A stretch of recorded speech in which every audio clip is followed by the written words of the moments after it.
Commissioners, would you like to say the Pledge of Allegiance? Yes, we will right now. I pledge allegiance to the flag of the United States of America, and to the republic for which it stands, one nation, under God, indivisible, with liberty and justice for all. Okay, we don't have much business or too much mail. Don gave us a note from Steve Erbo that he said he will continue on the Hunter Fire Board, and Don was also telling us again we need to try to call these people back and fill who we can with the rest of those open positions. And I did attend the Web Fund meeting. I'm not sure if I reported that last time, but Jason Dole relayed that he would like to stay on. We had had that position open and no one else applied. And Willis Becker came into the office with their budget, and he said he would be willing to do it one more time. Did you hear that, Don? Or Alexis? I heard. I just didn't hear the name. Who was it? Willis Becker. Don stated would continue to do it. Okay. And we don't have any other mail, Don, except we got a handout here from the North Central Regional Planning Commission, just a flyer for the three of us, and no other mail or bills that I. Go ahead. I have received a communication. Okay. Art Howell came in, and he wanted us to provide a resolution to support his Convention of States effort, and I informed him that we do not generally support or endorse any of those sorts of things. I was speaking as myself and not as the commissioner, but he did ask of the commissioner, so I present it to you to see if you wanted to support him. I don't know, Alexis, do you have an opinion on that? I am a personal supporter and an advocate for Convention of States. I think it would be up to the board to have a discussion on whether or not we wanted to officially support it. Basically, it would be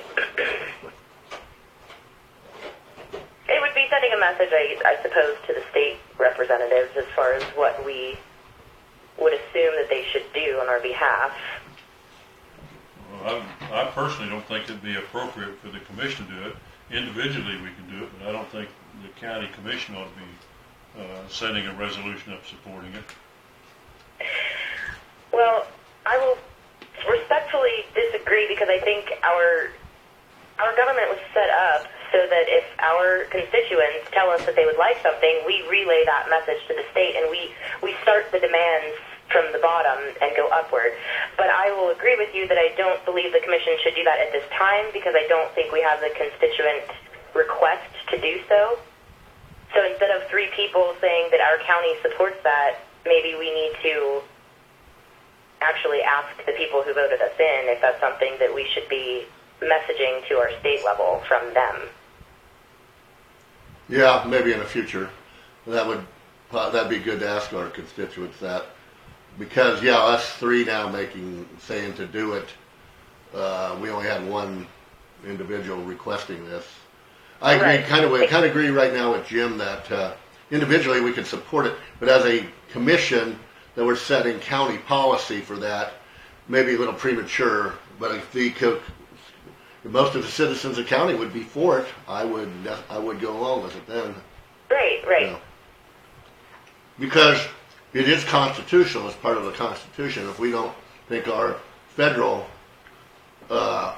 Congress is doing their job and the president, this is a part of our Constitution which says we got an action, we can take an action to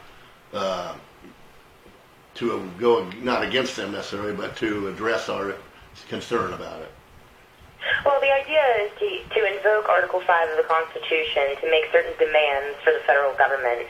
And right now, the things on the table are financial constraints, which would be requiring a balanced budget, not continuing to create a deficit with overspending, term limits on seats in the House and all of Congress. And there was another one that is slipping my mind right now. But I do think it's a noteworthy cause. I just believe that we need to, individually advocate and see what we can bring back to the table. Yeah, just or not advocate if you're not a proponent of it, but yeah. No, that's something I think we could discuss later. yes. But for now, I wouldn't be for any resolution. Is there any more mail? No, just the, So no more except for that. Okay, I just have a request under correspondence. Have we received any applications? For highway director? Uh-huh. Yes. Don I don't said know how yes. many, but yes. Okay. Just wondering, I'm just making sure that that we have some sort of response. I think the last time I checked, we did not. Okay. And also on correspondence, I'll just say, and Alexis, you may know this, and some of these other people may know it too. I went to, through the Kansas Association of Counties, and through the National Association of Counties, they offered a visit to the White House because the White House was intergovernmental agency, was offering like 5 states were involved to go to Washington and talk to President Trump's primarily his cabinet people and the agency people. That gave us a direct contact list of if we have issues, we can go right to FEMA, right to Homeland Security, right to Department of Agriculture, Department of Interior, and so forth and so on, and other people. That way we wouldn't always have to go through our Congress people and our senators. So I thought that'd be very educational and very well there. I went there and had a meeting with them, and we did have Vice President Pence was in on it, and also some of the Secretary of Interior and Agriculture. So that was very well, I thought it was very good. And it's also very good, too, that we got contacts. We can get to some of these people and right into the agencies directly. So I just wanted to report I did that over the last week here. That is wonderful. I think it's a huge step in the right direction for people on the ground. And I got access. And I got a list of all them. Alexis, I got Jim one here, and I got you one. I gave Don a copy of what it was, and all these contacts, their emails, and phone numbers. That's fantastic. Yeah. Thank you for going. Well, yeah, and our county. That's wonderful. Well, and I enjoyed it. There was about 15 other commissioners from Kansas went, and there was a bunch from Nebraska. And a lot of them, of course, had the FEMA issues that we addressed because of all the flooding from Nebraska, Oklahoma, and that was their big concern mostly. But yeah, it was, and I'm not going to bill any of this to the county because I'd never been there before, so it's partly vacation for me too, because that's the first time I've ever been there and saw the sights. So, but it was also very good, I thought. Well, thank you for going. Well, sure, no problem. I enjoyed it. And that's all I have to report. And I know that you're back east too. I see. Huh? I am. I'm with family right now. Okay. Anyway, that's all the other. We have I have nothing else, I guess. And at 10:45, I guess we'll have the highway. Well, that's 10:15. We have Leann. Oh, I got the wrong deal here. Yeah, we have 10:15. We have Leann Bishop here coming in. And there was another piece of correspondence. The email that we received with the clarification from the company PIC, the benefits management company. Yes. I do think we need to discuss that. Okay. Yeah, that's Dawn. I didn't print it off, but Yeah, you emailed us back about what Rhonda said. We had an issue about the commission they would charge, and if they wouldn't have no incentive to lower our rates if they would get less commission. She said it doesn't work that right way. Is that how you understand that also? What I understand it to say is that the insurance company, whoever the insurer ends up being, let's use the example of Blue Cross, they're going to set the rates for our group, not the benefits management company. So basically, our rates determine her commission, and our rates are set by the company, which makes sense. And my only response to that is just as long as we make sure that particular, we can't leave it up to the clerk to make sure that the company is contacting our employees, doing the meetings. And one thing I did like about PIC better than Hub was that she wanted to do quarterly reports to the commission instead of semi-annual. Yeah. I thought that was a little bit more helpful because you do lose track of things through the year after a couple months go by and you have new issues. That I liked. If you are still, we've already voted on PIC. If you're still determined, I think we need to move forward with the paperwork at this time. Well, I had one, I want to say something here about, we had last Monday, we had some of the highway department employees here talking to us, but they had an issue too about if we changed, they had like their Blue Cross they got now, they're getting it through the state now, and they're afraid if we switch to say PIC, and they could even go to Blue Cross, that it wouldn't be the same Blue Cross, and they wouldn't have, that may cost them more, and they maybe would have worse deductibles and so forth. That was a concern, and I was wanting to talk to Rhonda about that, if we could get a transition, say, to Blue Cross from what we got, very similar if we go with her. That way our employees feel secure that what they're getting isn't a loss or something. Our goal is to make it more affordable all the way around. I think the main concern, which is probably true, is that their points that they've acquired this year through their healthy living program won't roll over, and I do believe that's true. Dawn, do you know? They will not roll over. Correct. That's what I believe. So, unfortunately, I think that's the downside to this. But overall, that to me is not worth signing up with the state for 3 more years. Well, and I think hopefully PIC will be cheaper too for the county. Right. And so we might find that we'll get a discount because it will be less. But, We don't know. and she is going to bid Blue Cross Blue Shield. I mean, she'll go out and reach out to those companies, so you guys will have some choices. So I think at this point in time, we've already taken the vote, and we need to just give John the instruction to go ahead and pursue the proper paperwork through PIC. Yeah, it's fine with me. Jim, do you have I say pursue the paperwork. Do we need a motion? We've already got a motion. We made a motion, didn't we? Okay. Sounds fine with me. Go ahead with it.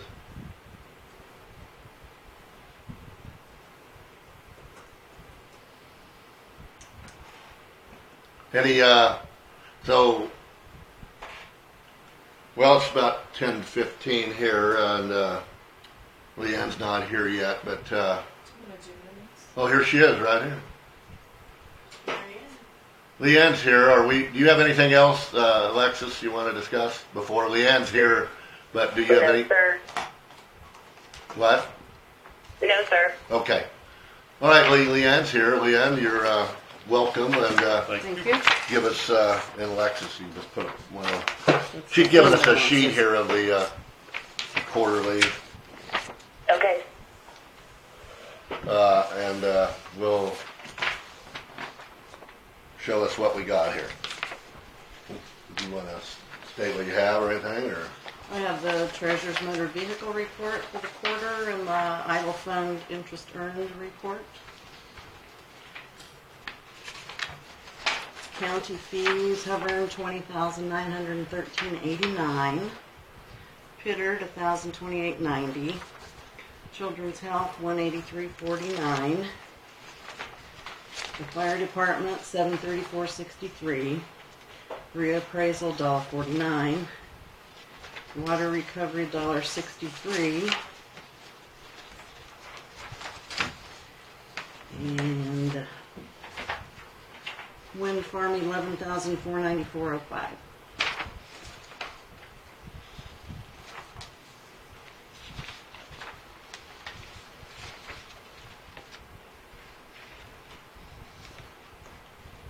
So the $4,398,483 is our total in the wind power fund. Or is that total? Yes.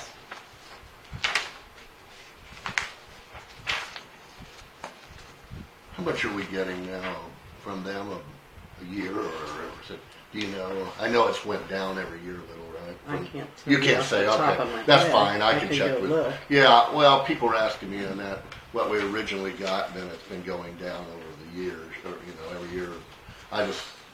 Don gave me a list on that way back, and I have that, of the wind power monies that we get. As I can refer it for you. Well, I have it at home, probably in a pile somewhere. Thanks.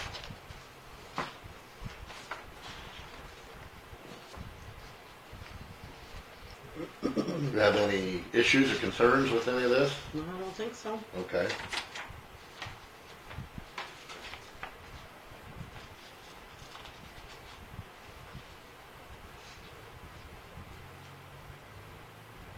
Do we put most of all our money in CDs in our local banks? Is that by law we have to do that? They have to be in some secure place, which is government insured. We can't put our county budget in A.G. Edwards and put them in a mutual fund and make 10%. That's not legal, is it? No. Somebody was asking me about that too, and I said no, because you told me that before, and I thought no, we have to be in by law, isn't it? Some secure, insecure that's government insured. And we have to have pledges on top of what's FDIC. What's a pledge? What's that mean? Certain banks are guaranteeing they'll cover. Oh, they'll the cover money even if the bank FDIC fails. only shared 100,000 and you got $1 million in there. They'll pledge that they'll cover it all if something bad happens. They'll cover the remainder. Okay. Yeah. Mr. Lohman, Yes. there's an entire section in the state statutes about the restrictions on government investments at the county level. Okay. That, to me, that is definitely something that needs addressed to our state level Congress because it takes the power away from the people investing their own money. And the whole idea is, well, you know, you don't want to risk it. But in my opinion, you're electing people to do what you tell them to do with your money as a constituent, and by the state putting restrictions on your investments, they're limiting the ability of the county to be self-sufficient or to generate its own income with the money they've already collected. Yeah. Well, I think there's a concern that if we put it in a mutual fund, and then like 2008 happened, it would have a crash and you'd lose half of it in a week, then we would be in financial stress. That's probably the fear. I understand that, but it also puts a restriction on the market for investments. I mean, it works both ways. Oh no, I wish they would. If it would be up to me, if I was the king of Kansas or whatever, I would say let's put a portion of it in mutual funds, say 25%, and say 75% in secure instruments like CDs. That way, then we could maybe make a little more, and if we did have a bad catastrophe economically, we wouldn't lose everything. But that's just me, you know, and everybody has their opinion on that, I guess.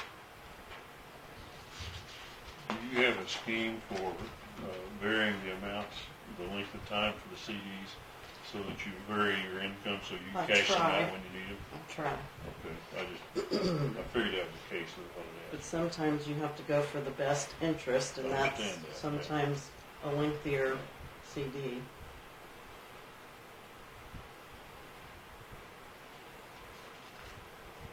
As a footnote, all the CDs I cancel or cash in, I paid at full value, there's no penalty. But they probably wouldn't do that for us, would they? Well, unless you withdraw early, there's no penalty. Even if I withdraw early. Aren't you On- special? On death, you don't have that problem. So when we take a CD out for the funeral home, we take the maximum interest you can get no matter how long it is, because they pay the full rate. But they probably wouldn't do that for us unless the consolidation of counties comes into play. And then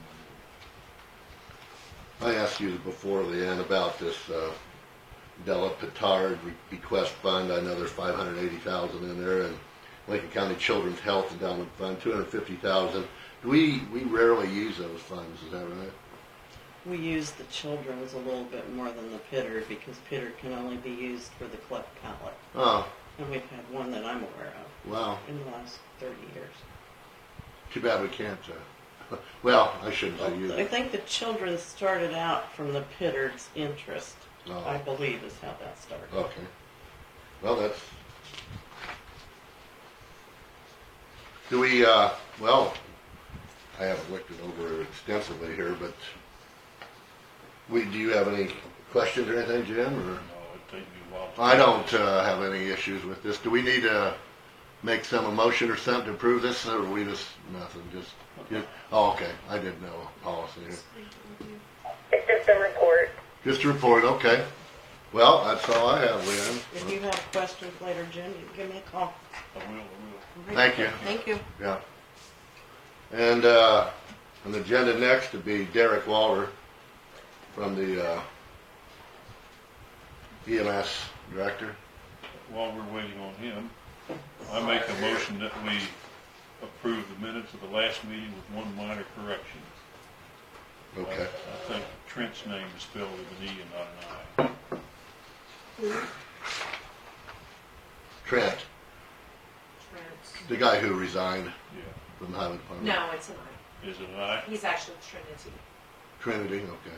Then the highway department report's wrong. I knew somebody was wrong. Anyway, I move we accept them as written then. Okay, I'll second that. It's been moved and seconded to approve the July 22nd, 2019 minutes. Are there any more discussion? If not, all in favor say aye. Aye. Aye. Alexis, are you there? I don't know if we lose her. No, sorry, I. Okay. Thank you. Yep. Motion carried. All three said aye. All right, approve the minutes. Now we'll talk to Mr. Walter. Derek's here, Alexis. Okay. So, Derek, what? All right, first order is we just need to bring one individual up to speed on pay, salary. I don't even think that's closed or executive or anything. No. I want to bring Rod Reese up to $15 an hour. He's a paramedic. That's pretty much expected level right there. What is he now? Rod, 14 and a half. 1405, because he's working for the sheriff's office, and we never set a pay for the ambulance, so I think we need to set a pay for the ambulance side, and then we'll pay it accordingly how it works out. So, but he is a paramedic, so I don't think his dispatcher pay should be the same as his paramedic pay. You're right, it should be more paramedic pay. Did you hear all this discussion, Alexis? Yes, you're saying that his standard rate is for not the paramedic job, so we need to set a different hourly rate for his work when he works for the EMS department, correct? Yes. Right. And Derek I think Ladonna said now he's making, what, $14.05? And Derek recommended like $15 an hour. And he would only get that pay while he's on the ambulance Right. when he's taking. He would only get that pay Yeah. when he's on that EMS work. Yes, yes. Okay. I move to approve Rod Reese's hourly wage at $15 per hour as paramedic in the EMS department. I'll second that. So it's been moved and seconded to raise Rod Reese's EMS salary to $15 an hour. Is there any other discussion? If not, all in favor say aye. Aye. Aye. Aye. None opposed. Motion carried. All right, Derek. anything? Okay, the other issue is with respect to contracts and stuff, and so we got to go into executive. I just want to discuss some levels that it's going to cost us for all that on these two individuals. I may suggest that if, Mr. Walter, if you are bringing forth a contract that you'd like us to approve, I believe this can be an open session unless you have two that we need to debate over. Yeah, I think we better discuss that, Alexa. Okay. I move to recess into executive session for 10 minutes for the purpose of discussing EMS medical consultant contracts pursuant to KSA 754319 2B. Number 3. You'll have to help me. Number three. Is that negotiation with or without an attorney? Yeah, with or without the party present. You want me to read it? It's on board. It's I believe it's number 3. to discuss employer-employee negotiations, whether or not in consultation with the representative or representatives of the public body or agency. To reconvene in the commission room with the commission, the clerk, and the EMS director. I second the motion. How long was that motion for? I missed that. 10 minutes? 10 minutes. Jesus. Okay. It's been moved and seconded to go into executive session for 10 minutes for the purpose of to discuss employer-employee negotiations, whether or not in consultation with the representatives of the public body or agency. And all in favor say aye. Aye. Aye. Aye. Motion carried. gave Derek, or what, you know, yeah, you're Room to gonna, move. yeah, you room to move on what All we're right. gonna do. Thank you. Thank Derek. you, guys. Thank you. Yeah. Appreciate it. Yeah. Ladonna's gonna be here in 5 minutes, I guess.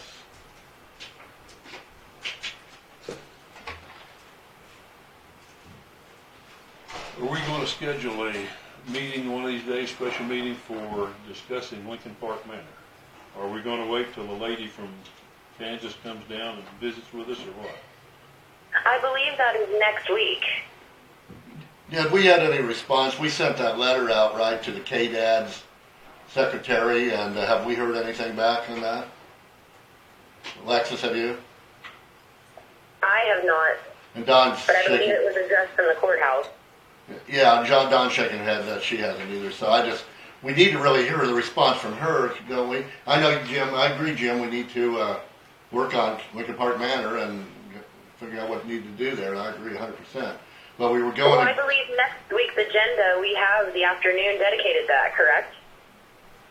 I thought we had, I haven't seen. Yeah, it. next week, Don's shaking her head, yes. Next week we'll tackle that, or start to really get serious on that. We Well, need to, I think the commission can discuss its position, but again, that's all contingent upon what we hear from the Secretary of KDAD. yeah, right, the status of the licensing issue is very critical to how we pursue this. And whether we have to use Grace's license, the existing one, or a new one, possibly, and that's a big issue here. Because if we get a new one and they grandfather us in with our old facility, we won't have to deal with Grace. We can just get somebody else to manage it when this lease is over. That's my opinion anyway. Maybe I'm wrong there, but that's what it looks like. But anyway, that's where we stand, I guess, on that for now.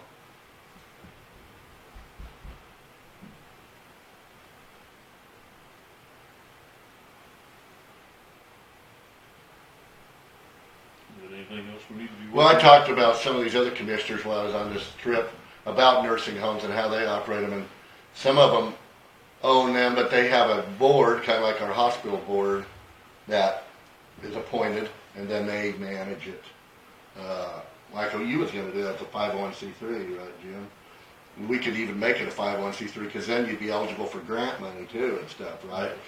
Well, we could do that. I think that's maybe good to pursue that, because then they could there's monies out there for supporting a nursing home, so maybe then it wouldn't all we'd worry about if we have to subsidize it as a county, and also if the operators make enough money to keep the doors open, we wouldn't have that fear. If we could get some grants and other things, because that was money out there I've been told about.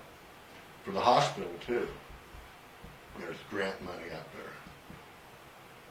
there. I don't know if we pursue that very well, if Mr. Granthal does or not. But maybe he does, I don't know. I don't think you can use grants for day-to-day operations. No, for not operational stuff. Have to do it like for facilities updates or something. Yeah, and I think your clients have to pay their share of the current operating expenses as you go along. Yeah. You're probably right. See, maybe you should be appointed to the hospital as a commissioner. No. Well, I'm in there now, and I don't know much about running a Good hospital. work. Well, I don't know about that. Because I'm pretty...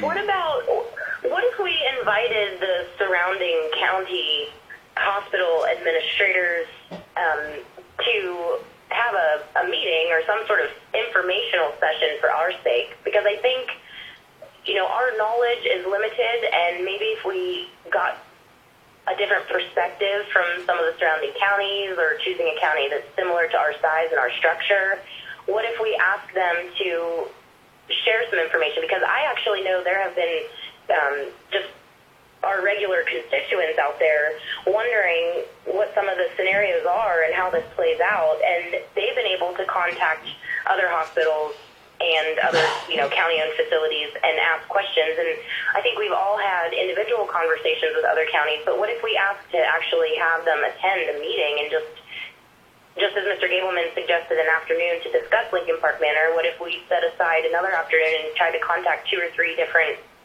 counties and have them share information with us? Would you be opposed to that? No, I'd be for it. Yeah, I think we I need mean, to. I think reinventing the wheel here is something that we don't need to do. Right. I also talked to a commissioner from Phillipsburg who has been there many years, and he had some input on the hospital. And I think now we're involved in this Great Plains group. I don't know. It's like it's a group of different hospitals are in this Great Plains Authority or whatever it is. And he was saying they got out of it at Phillipsburg because it got too expensive and this and that. But I don't want to talk in detail on it because I don't know all the specifics. And so I don't know. But there is a lot of information out there. I think if we could ask for it, that'd be good. You're right, Alexis. Let's see what the state has to say first. Yeah, that's true. We need to go with what the license issue is. Because that determines how we can go ahead here.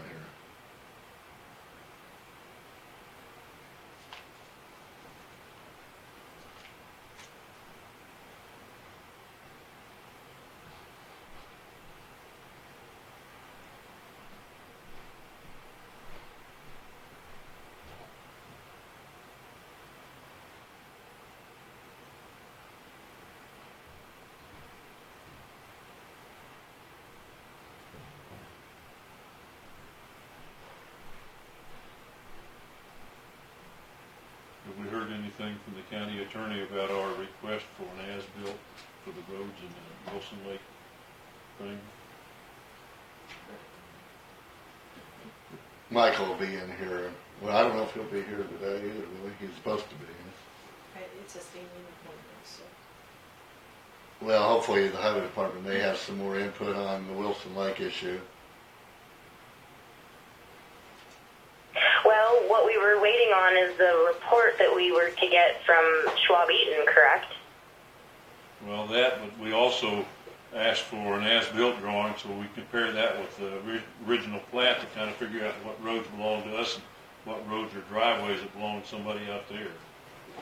Well, I think we directed the highway department to go ahead and utilize Schwab Eaton to give us a professional assessment of the landslide, but then on a separate note, to deal with the entire situation out there, we were going to create an RFP, a request for proposal, so that we could get a new plat drawn, as you said. And I think, I'm wondering, do we have to have an engineering firm do that, or is that something that a surveyor can do You as get well? surveyor, and the county attorney was tasked to do that for us, to write a letter, figure out who's going to do it. And she was talking surveyors can do this as well as an engineer. But I didn't know whether she'd sent a letter out yet or not. We have Ms. I Reinert have here. not heard. We need to talk about health care for a little bit. Actually not, department head meeting. Welcome. Well, yeah, department head, doesn't he? Ladonna's here. And, Okay. Tammy. Alexis. Okay. So go right ahead, Ladonna. Thank you. I will give. We got one for Alexis. I was giving her pile. Oh, that's my copy, sorry.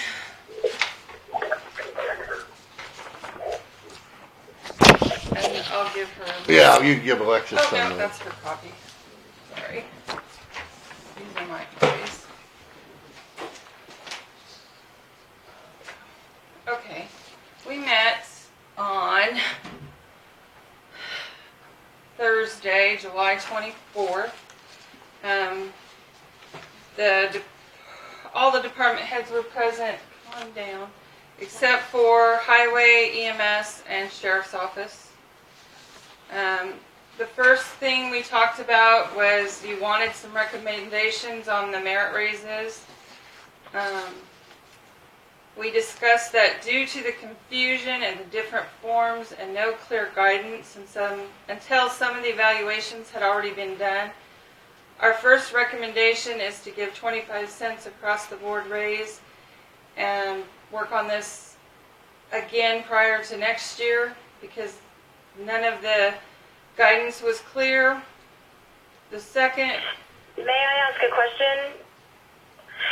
Since the commission, through the clerk's office, did provide a standard form and it was not used universally, why does that constitute poor guidance? because the forms were first given out early in July because they were due at that time. And then the date changed to January, and then the date changed to March, and some people had different copies of the evaluations that they pulled up, and some of the evaluations aren't even done yet. So how can you make a recommendation when you haven't finished your side of the job? Just with all the confusion. What evaluations are you speaking of that were not finished? I don't think the refuse is done. Not refuse, recycling. Yes, they are. Yeah, we had Ray and Okay, they are? Strut in here Okay. a couple weeks ago. I Okay. think Jerry Philbrook is left to do. Jerry Philbrook. Jerry, okay. But you haven't talked to Ray or Strut either, so. Yeah, you haven't talked to them. So how can they be done if they haven't been talked to? Because what we decided to do is not invoke the increase until next pay, which gave us time to go over exactly what we're going over today. Right, but you haven't talked to those two employees yet. So their evaluations aren't done if you haven't talked to them yet. Well, we that did. would be August 26th. We did talk to Ray and Strut a couple weeks ago. No. No, she's saying they weren't brought in. Like, we brought in Mr. Doe, we brought in Mr. Philbrick, we discussed and finished their evaluations. We did the paper evaluations on the recycling center. We have not brought them in to sign their evaluation. Right. However, what we did was extend the deadline to the August 26th pay so that we could perform all of those functions. Right, and we're just saying that deadline has moved 4 times in the last year, and there's a lot of confusion with it to the department heads and to the employees, and that was our first recommendation. I'll tell you our second was to assign A to 25 cents, B to 20 cents, C 15 cents, and D 10 cents per hour, to visit with the department heads again and let us rank our employees based on the valuations that we gave them. That's our second recommendation.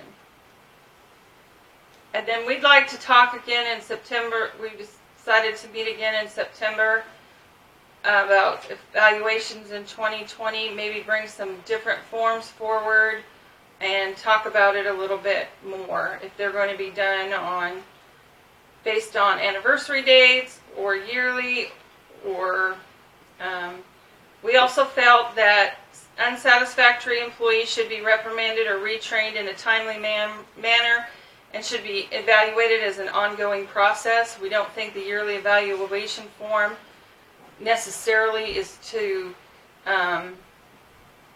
show that there are unsatisfactory employees, because that should be done during the year.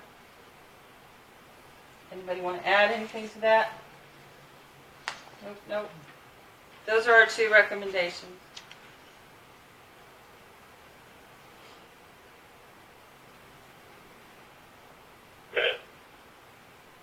So, I agree with the second recommendation. I think it gives the department heads a little more control over their own department, and it evades the necessity of the commission trying to create a curve.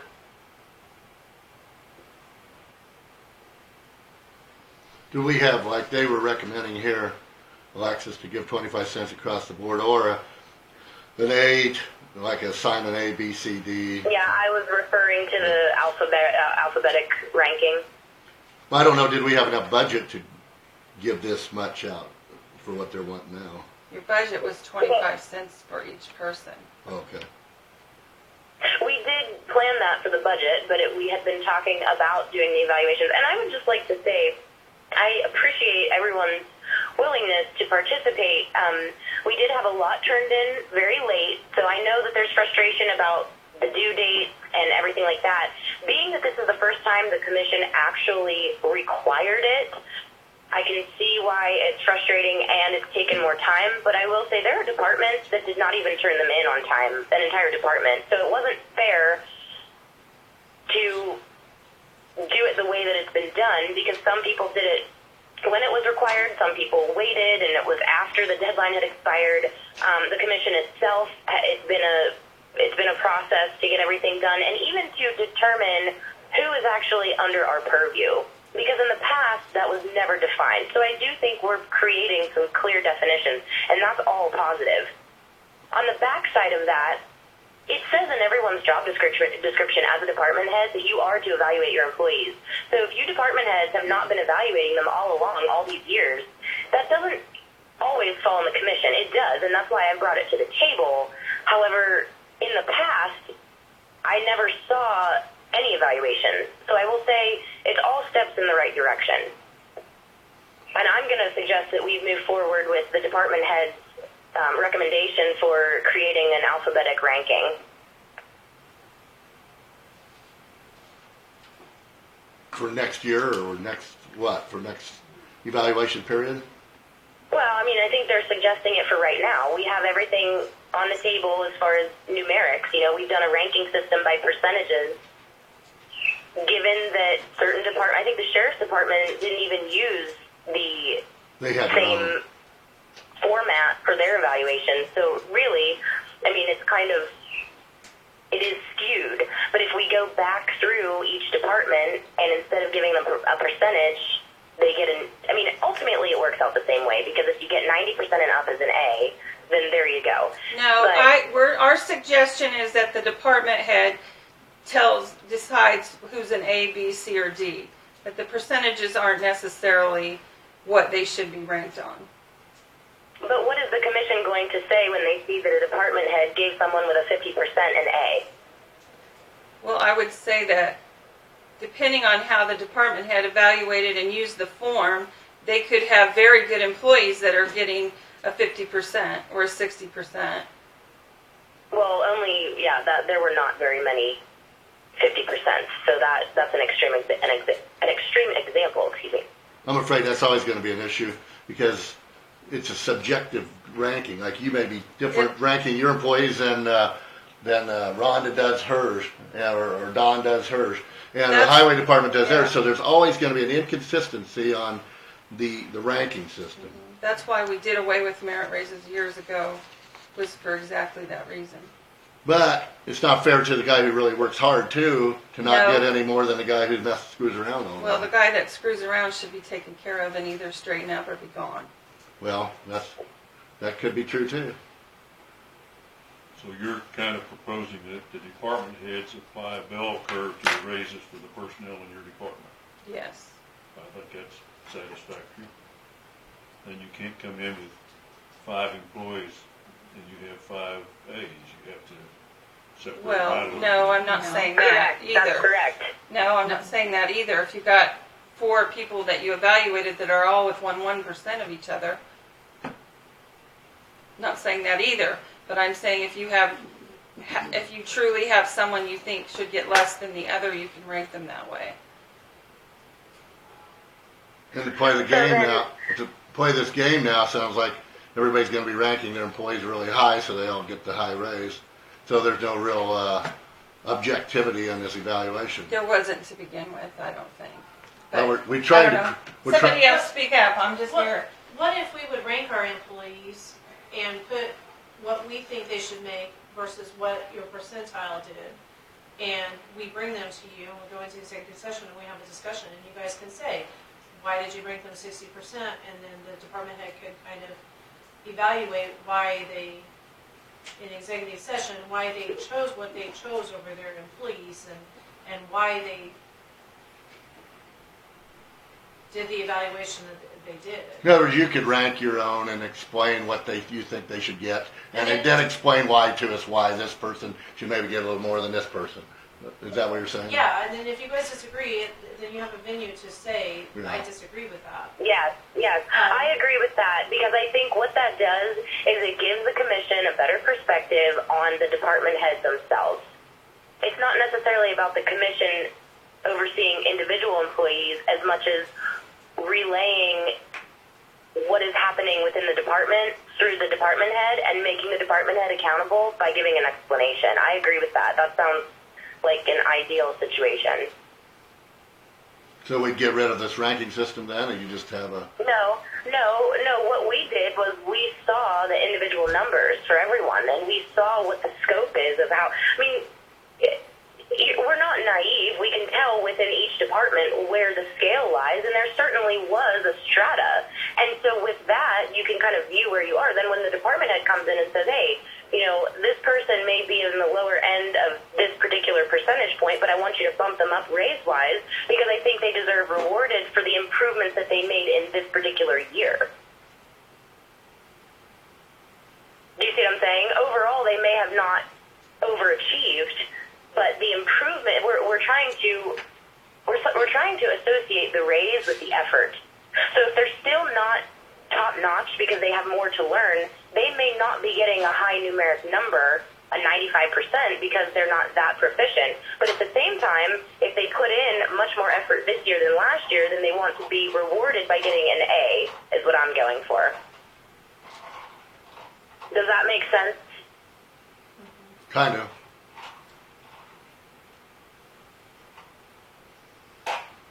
So where are we here? Do we want to go with what Ladonna just promoted, or something like Don was talking about, or what? I think each commissioner has a spreadsheet of the actual percentage ranking up to 100%. And I think what we need is a report from each department head with a letter beside each employee. Then what we do is we compare, just as Don said, we compare the letter ranking that they gave them to the percentage that they got, and we choose the actual dollar amount, the coin amount raised. What do you think of that, Ladonna? You guys have any input on that? Rhonda? I think it's Leann? fair. That's fine. Okay. Do we need a motion we can't really have a motion. This is not really well, maybe we can. I think we just need a request to go out to each department head to please provide an alphabetic ranking beside each employee for the commission to inspect alongside what we already have as a spreadsheet on their evaluation score. And to give them a raise based on that grade ranking? Well, we're going to compare the two. It's like I said, if someone is already overachieving, I mean, they've reached that highest pay scale for this particular year in their raises. But if someone has a lot more improvement to do and they've only improved a few things since last year, that would be noted by the department head. I mean, you have to admit, a lot of the notes in the evaluations were very detailed. So for anyone to say that the evaluations don't serve a purpose, that's asinine. It gives a lot of insight into what the common issues are within the department, especially the self-evaluations. It's very interesting to see how the employees view their position. And then when you get a chance to speak to the department head about the evaluations, you get a sense of how that department head runs his or her expectations. So it's very valuable. And I think, attaching the dollars and cents to it is what gives it verification. What kind of deadline are we looking at for the department heads? So then that way you guys have plenty of time to review with the department head. Well, 2 weeks should give us enough time to get that done before the pay period. Okay. 2 weeks? So I will tell them by August 12th. Do you want them on the agenda to present it or submit them and then we'll meet with them on the 19th? Or? Yes. Okay. You want them on the agenda for the 12th, Alexis? 19th, yes, okay. We need to receive it on the 12th and then speak to them on the 19th. Review them on the 19th, okay. That gives us a chance to look at them as a group and then speak to the department heads and make our decisions on the 19th, which would be in time for Dawn to adjust paychecks that go out on the that she begins preparing on the 26th. Okay. Ladonna, thank you for organizing that. Okay. Are you going to continue to have those every month? Or we talked about again in September. I think that's a good idea. Yes. And I'll try to attend. We'll have more things because we do want to. We're not done with the discussion on the evaluations. We'd like to ask some other counties and look at some other forms and see how it's done before next year. And what your expectations are next year. We would like clear guidelines on that, how that's going to happen next year. Well, I think this particular commission can give you much clearer expectations because you have to remember, in January and then again recently, it's been an entirely different board. So Right. I understand the frustration with the confusion, but that's part of the job.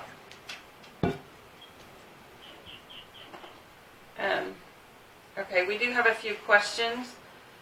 We want to know what is the status of the purchasing policy that reflects individual county departments? Will that be a policy or a resolution, and who is responsible for producing that document? Or were there motions made that we're supposed to just go from?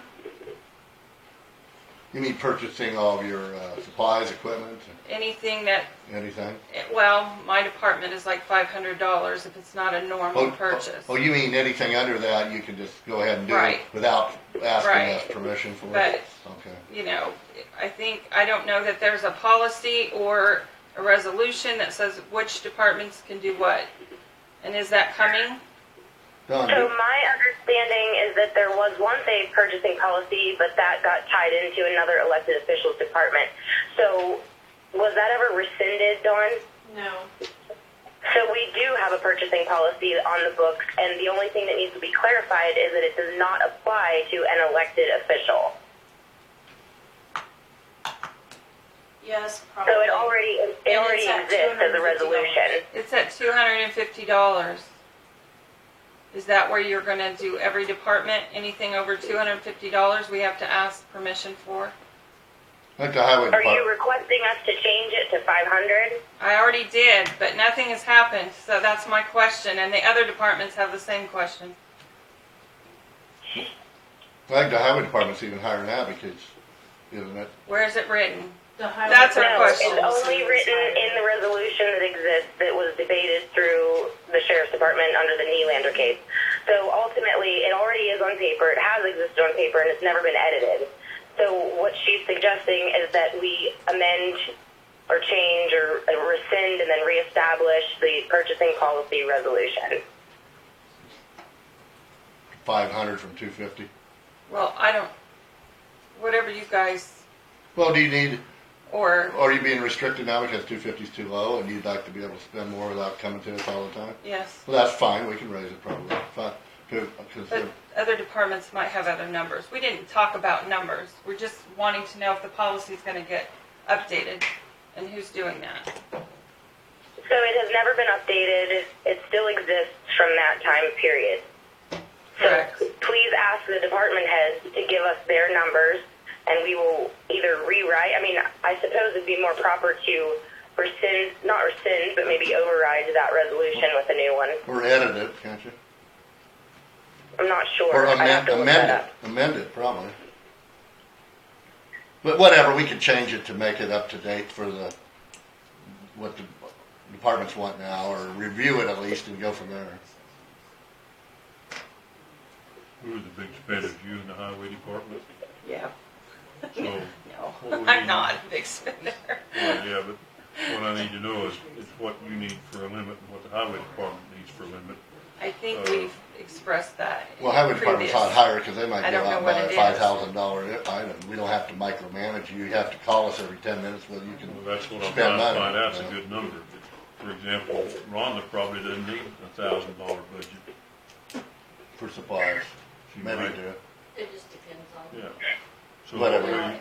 but depends on like, like computers and printers and, we just bought a new plotter and stuff like that. But every day, general stuff, no, we don't go through a lot of Right. supplies and Right. a lot of But expense. you would go through supplies, it's an And everyday the thing. supplies are outside of that because like immunizations are in the thousands of Understand dollars. that. So, And they've already said, I don't know if it says that in the policy, but like we just brought a new vacuum cleaner. It was $302. Do I have to come up here and ask you well, for a new vacuum cleaner, or Well, can we I need- just get one? we just need a number from you, that we could raise that 500 up. was my number. I don't know what everybody else's number is, so. We're I believe the EMS department had already suggested 500 as well, but that was before we just hired, so we could get numbers from each department head and implant them into a resolution and have that be the standing purchasing policy. And again, like the sheriff's department has an elected official, so we don't deal with the sheriff's department stuff, do we, Alexis? Because sheriff's an elected official and has their own. The purchasing policy will only be applied to the departments that are run directly by the commission, which would be EMS, the health department, and the highway department, the recycling, the landfill, and the noxious weed. Yeah. Am I missing Emergency any? management. Emergency management. Huh? Appraisers. She's elected. Oh, yes, the appraiser's Oh, office. Oh, I'm sorry, I'm looking at you. Yeah. Yeah. And then it would also be it would also affect human resources. And that, okay. Will you accept that as a chore? Will I accept that as a chore to get that from all the department heads? Yeah. Sure. Okay. Thank you. Another question the department heads had is there a plan for hiring or human resources? What's the plan? Well, we've got an ad in paper for assistant for you, right, Don? And that would That's- probably help with that, right? Is it going to stay in Dawn's No. department? Is it going to come out? What's the plan? Or is there not one yet? That's all we're asking. From the transition of last year to right now, the reason that we waited to move forward with the hiring is because Dawn actually presented the idea that she got from other counties, which was that they were using benefits management companies. So currently, we have chosen a benefits management company. It is the PIC company, PIC, and it's already been voted on and approved. We were waiting to see what that was going to cost, which we have an estimate, but since it's going to be, I believe, Dawn, was hers fee and commission or just commission? I cannot remember. Fee and commission. Okay, so the commission would be part of the health benefits budget, and we could possibly also tie that fee in there, but what I had suggested is putting the fee on the human resource budget, taking it out of that budget, because we will not be paying the human resource person to manage the benefits.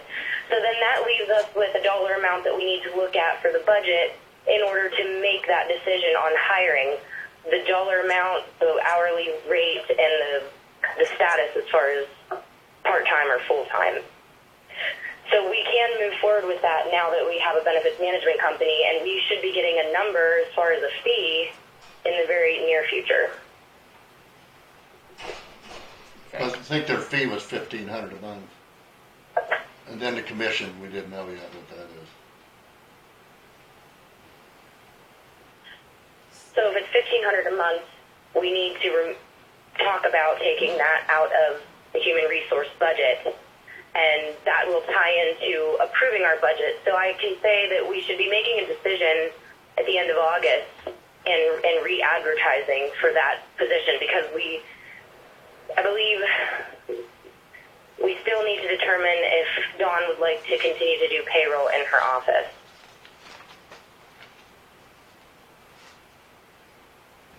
Okay, thank you. Bottom line is that's where we're at. Know where we were at, that's all. Okay.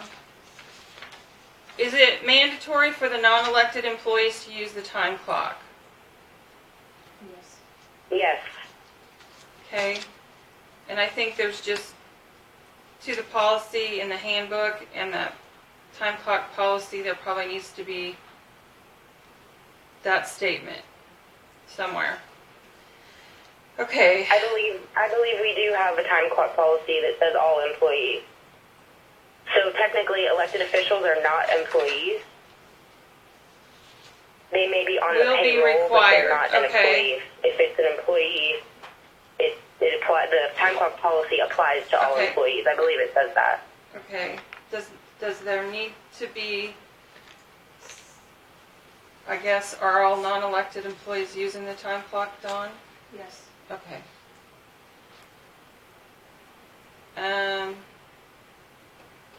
When the monthly department heads come to the commission to give a report, what do you want to see in the report? Because sometimes you listen to it all, sometimes you don't want that. What do you want?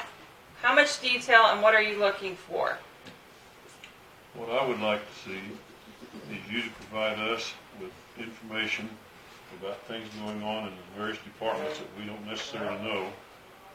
And I would also like to be able to send you some requests once in a while to go out to the departments and see what they think about this or that or something else.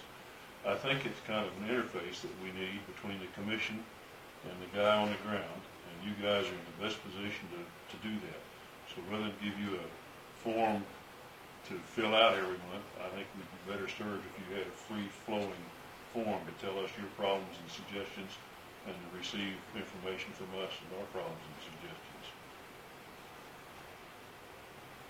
For me, I think it's kind of a financial status report. I mean, the clerk's office prepares that, but it doesn't necessarily mean anything to the commission unless the department head is explaining where the expenditures are going and why.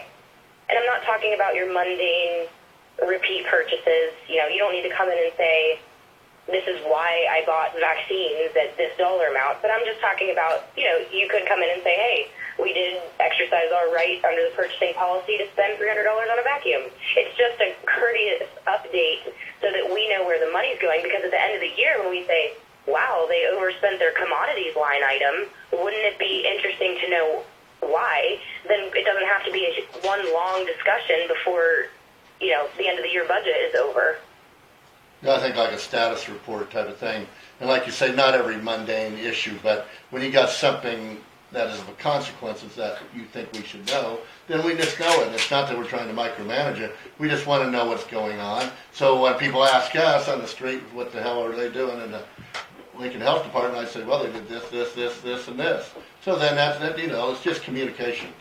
That's what I think we want here. I think another thing is for a service such as the health department provides or the transportation bus provides, it's excellent to give us numbers as far as, you know, this quarter we did X amount or saw Y amount of people or provided services to, and you have done that. So that's not a criticism, just a reason as to why the monthly updates and why they're necessary and how they can be facilitated. Remember, I'm representing all the department heads, not just myself. Yeah. So. Well, what I'm saying is, so for the highway department, for example, we put in 16 culverts last month. You know, that would be helpful to know. We never know where things are being done and what is coming next. Everything has always been reported in hindsight for a long length of time. You know, there's no real updating going on except for things that need our signature, which is fine, but then we don't really follow the flow of the expenditures very well, which makes us uninformed. And also, I think if we have future plans, if you plan next month, like highway department, say, well, we plan to work on that bridge, this bridge, and that bridge. Yeah, and I know, Liz, you're doing good. I'm not criticizing. I'm just saying, but if we do know that, then we say, okay, we spent so much gravel because of all the flooding, and that's just a good status report. So we got to know where it's coming and going, and we plan to do this next month. And you guys, I don't know, and like the health department, you probably get a lot of vaccines coming in the winter, right, because of flus and this and that. So you get more busier then probably than the summer, right? Well, I think I may have misunderstood what's going on here, but it seems to me like each head will come and present their monthly or annual report to the commission. What we want the department heads as a group to do is be an advisory board and to give us the feeling of what the hell's going on out there. That's separate. We're just saying you're requesting the department heads come in once a month to give you a little report. But I don't want you to We tell me want to about make sure that the colors. time putting reports down, working on a report, is going to be valued. If I'm going to come here and you're going to blow me off, then that doesn't make me want to come very often. So we're just asking, what do you want to hear? Short, succinct, what happened this month, and what we're planning next month. That's what I don't. and some financial stuff. We're looking at Okay. across all the departments. Right, When right. Each individual department comes up. But you could come in in 5 minutes, just Exactly. tell us what happened this month Right, and what we're planning right, next right. month. That's all I we just want want. to be appreciated when I come. Oh, That's well- what I'm saying. Well, or you feel unappreciated? Some department heads do. I am reporting for all the department heads. Okay. Don't kill She's the the messenger. Okay? Spokeswoman. Don't kill the messenger here. Okay, well, I know we're running time-wise, but we do have some important things we'd like to ask about. And in this, to that conversation, and I know in Mitchell County they do this, that the commissioners are assigned to departments, like somebody would be assigned to the health department. And if something happened in the commission meeting that the health department was affected by, just a short visit down to the health department. Hey, Ladonna, we voted on this when you weren't there, and this is what's going to happen. Or just pop in and say, how's it going? Or something like that. That's what Mitchell County does with their commissioners. They're all assigned the departments. They kind of break them out. And then that way, the department have someone as a go-to to talk to also about things. No, that's a good idea. I think we could do that. It's something we would like you to think about and talk about amongst yourselves.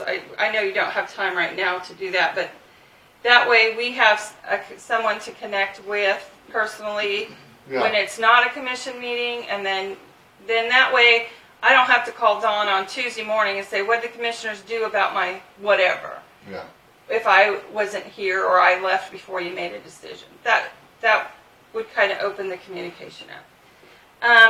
The department heads would like to be notified and invited to the commissioner meeting when the health insurance plans are presented by the BMI company, the benefit management company. We would like to hear what the discussion is and what the plans are costing and that kind of thing. We'd like to know when that is. I know we can't. May I make a suggestion that we create an email, a mass email just for department heads that maybe even the chair of the commission can access and just forward information? Because I think as things are happening, sometimes I've been able to send emails right away, and that kind of keeps us rolling. Most days we know what's on the agenda, but if something is decided in the moment, it would be easy to do that. And then since you are acting as the representative for the department heads, then it doesn't have to go to just you, and then you relay the messages. And as you said, I think that's a good idea for us to break down by department. But when it's something that affects everyone, such as an employment change, a notification on whatever it may be, just like you said about the benefits situation, maybe we could just send that stuff out, and Dawn doesn't have to do that then after the meeting. It can be done even during the meeting.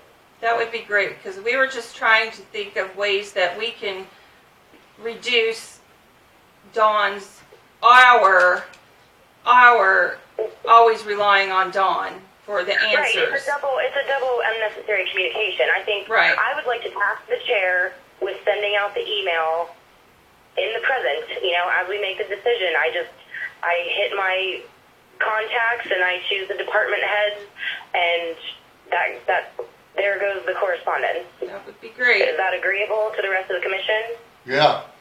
And I'd like to be on that email list too, and I think that's a great idea, because you can update immediately, real time, and have every department head, so we can send out emails, and it may not even pertain to one department head, but another one, but it's good to have all that communication.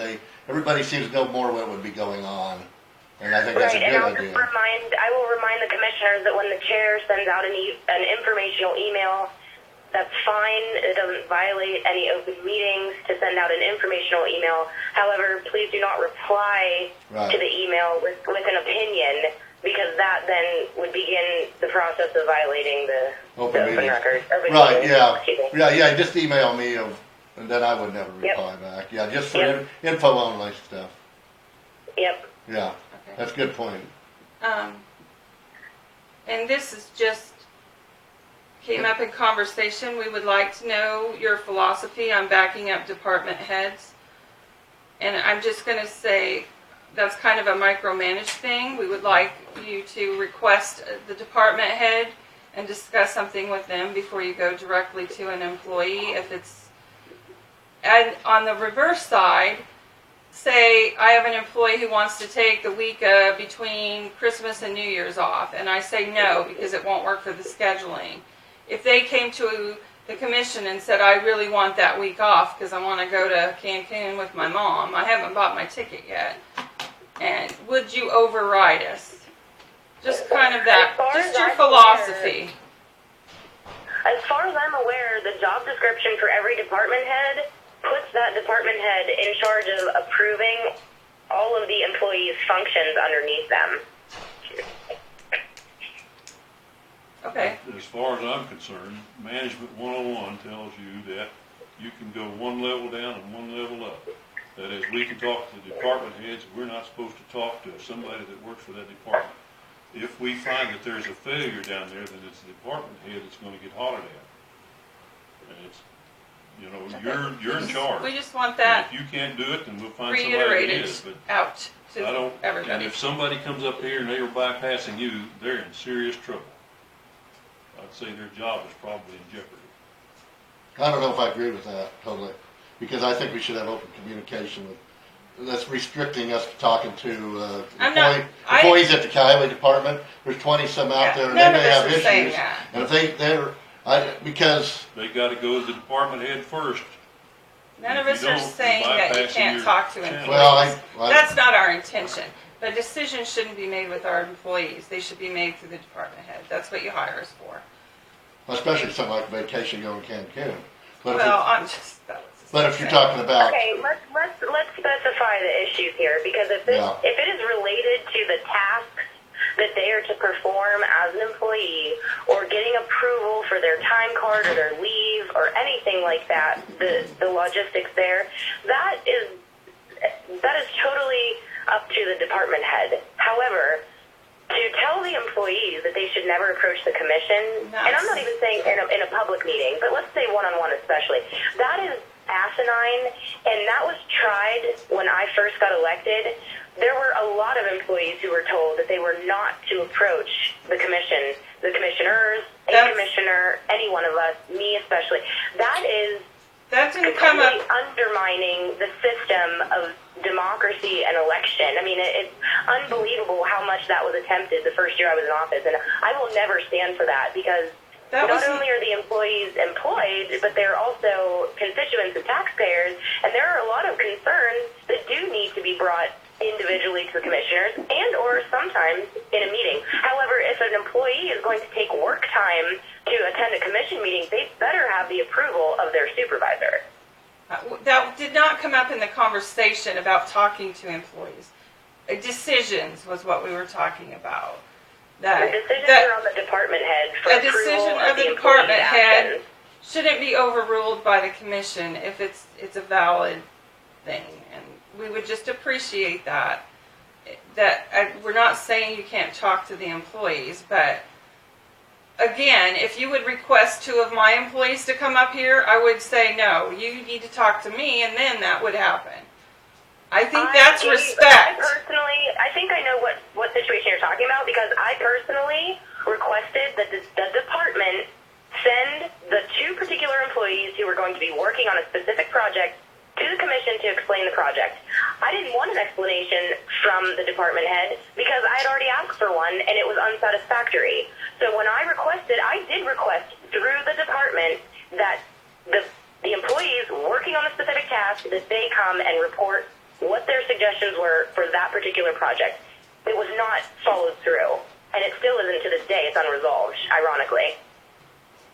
I'm just telling you how the department heads feel. We would like that to go through the department head. Of course, because if you were unorganized and you had a specific project going on that wasn't being taken care of, and the commission wanted a report from the people who were actually doing the project instead of you who was overseeing the project, of course you would be unhappy.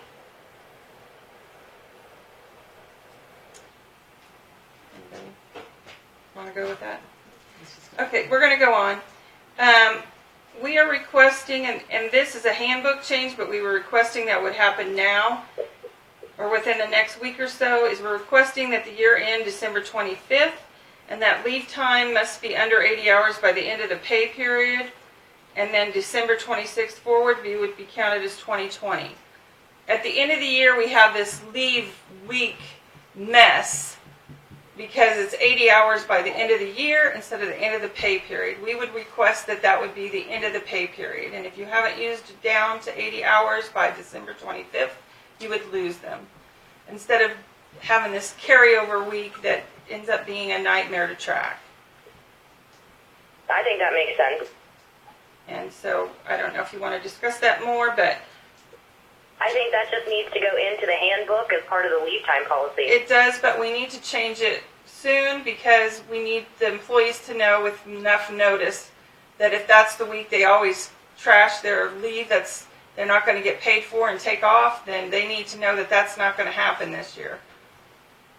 Well, I highly doubt that the commission is going to finish the handbook by the end of the year. No, but That's the can way you make things have that, been going. can you change that? Change that one particular thing so we can get it out to the employees so they have ample notice. We're not expecting the whole handbook change, just this one thing so we can get it out to people. I move to approve the request of the department heads to end the leave time accessibility rollover on December 26th. Yeah. I'll second. It's been moved and seconded to, I don't know what the heck we're doing. Well, right here, just To read end, their to paragraph. end leave time rollover on December 26th. To end leave rollover on December 26th. This, it would need to be 26th. December 25th. The, What? the end of the pay Read- period. Just read her December sentence. 25th. Read that sentence that she wants, then you got it exactly right. We're requesting the year end, December 25th, and that leave time must be under 80 hours by the end of the pay period, December 26th. Forward would be counted as 2020. Okay, and to approve that motion, do we have any more discussion? All in favor say aye. Aye. Aye.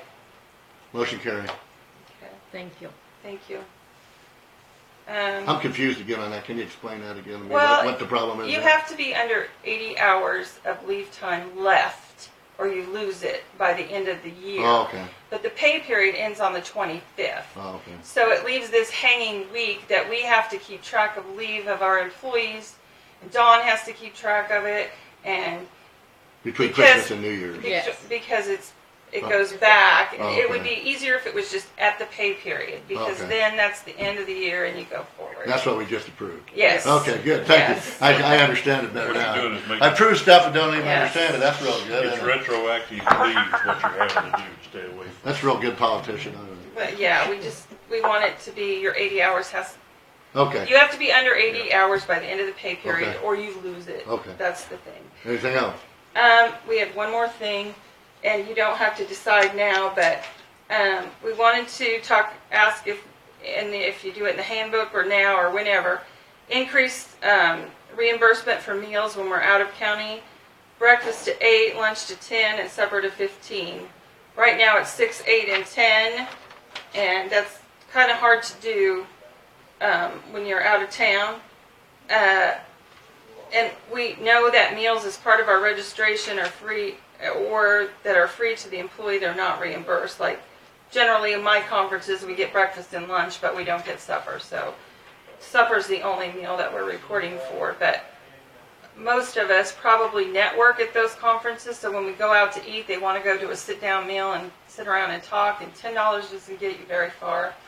But, I mean, that's in the handbook, so maybe you want to just wait and change that. I did give you a copy of the pages 4 through 15 that we went through the handbook and made some suggestions, and there's a few things we still want to look up.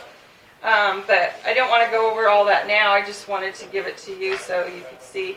A lot of it is the time clock, the wording for time cards, time clock, that kind of thing. So the time clock policy matches the handbook. But there are a few other things in there, but we don't have time to go over all that today.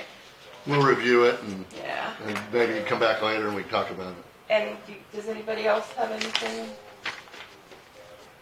No? What were the page numbers? Pages 4 through 15.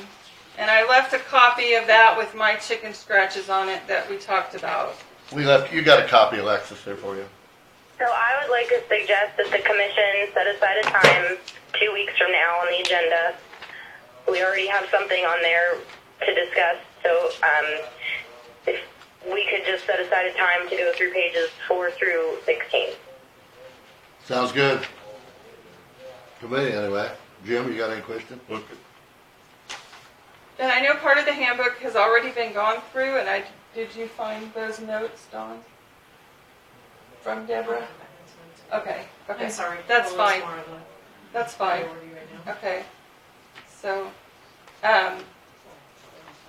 yeah, we do know we do have some written notes, if we can find them from the pages. I'm not sure how far we got way back then, so. But this is kind of a bulk of the time cards, payroll, that kind of stuff that we got done. So I don't think we have anything else to add. Okay. Thank you. Thank you.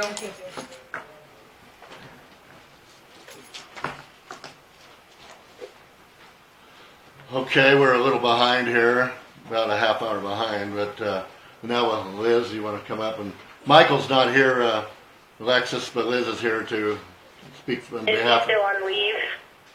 Yes. Yeah, Liz said yes. So, Okay. okay, you go ahead if you got any, whatever you want to discuss. If you have anything for us.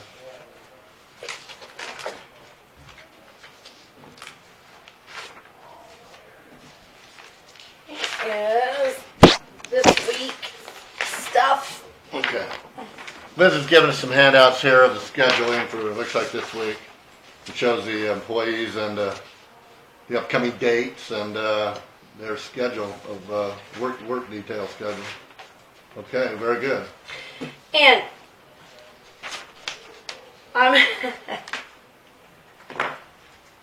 as far as the project that you keep referring to with the two guys, I mean, I hope that doesn't have to be brought up again in a negative way, but they have worked on it, and the one who is in charge, which is Bobby, in charge of that project, because I went ahead and put him in charge, and they went out this morning, checked the road. There wasn't enough rain to haul in anything to help mix that sand with the material that they're bringing in for it to stay on the road. They need some rain, but he did check it this morning. I checked with him first thing, and so anyway, the ditches are all pulled, tubes put in. Although the tube that doesn't have anything to do with that road, that part of the road for the Ewell project is actually going to be changed. I think Stephen was going to change it and move it because they think the water flow would be better if it were moved. And so that is going to be done, as a matter of fact, I believe possibly today. And so all we're waiting on is rain to get material up there. And then that is done. That is according to Bobby. Did they get some rain there last night? They didn't. Oh, because I got about he was hoping that Yeah. it would be, he said it was dry as can be. I got about a quarter of an inch. Yeah, Okay. it was too dry, he Okay. said. But that is where, that was the plan for today, and anyway, that changed. So, and then just like everything, we can get a week planned out, and then, Weather. shortly into it, then one of our guys had a little bit of a breakdown on his trailer. So then that changed our Schedule. flow a little bit, which is every day. I did also bring a list of what the guys are doing for the tubes. Stephen compiled this, and that'll be for that. And we added another one on the bottom this morning after I'd had it all printed. And I know that last week you said something about, as far as scheduling, overtime. Actually, we are now really looking pretty good as far as the FEMA work. I think there are just 2, maybe 3 other places that are going to require a little bit more time. But as far as all the washouts, the guys are, I think we're kind of wrapping that up and getting to the end of that part of it. But, so there'll be several other things that will take a little bit more time. And I got a lost my question on train this of thought. FEMA work. How did we determine, did you, after all this bad weather, you contacted FEMA? Or they contacted you, or how did we do that? We signed as commissioner, signed Right. I think that a probably request got- for that. But then how got do they the ball determine, rolling. do they come in, you have a FEMA inspector here that looked at all the Well- stuff and determined what was FEMA responsibility and not? What the Is that how they do it? process was is that day all the guys went out and took pictures of everything, any flood spot they could see, any washout, anything. Okay, And I even think that there was probably a tree down somewhere. But they took all the pictures. That was compiled through Michael, and then he sent those to Tanner, who put those on a map, a GPS mapping for us. yeah, okay. And then what's going to happen is on that map, the pictures. Now, what I had them go back out and do is take pictures of all the completed projects, because they also had to take pictures of like any of the gravel that was in the ditch, in the fields, wherever. And then the emergency management people will kind of calculate on how much was reclaimed and how much that is going to take more to finish that work. Okay. And so then they got a completed project, picture of the completed stuff. And so now they will compare it, because how he explained it to us is because they have 70 plus counties involved, and they only have a handful of people doing all the site inspections. And so they will try to determine off the ending pictures that the job was complete, and maybe that would save them from having to do a site inspection, just so we can keep the ball rolling. We're only like in their tier of where we're at in the process. I want to say it was like tier 2 in the second block over.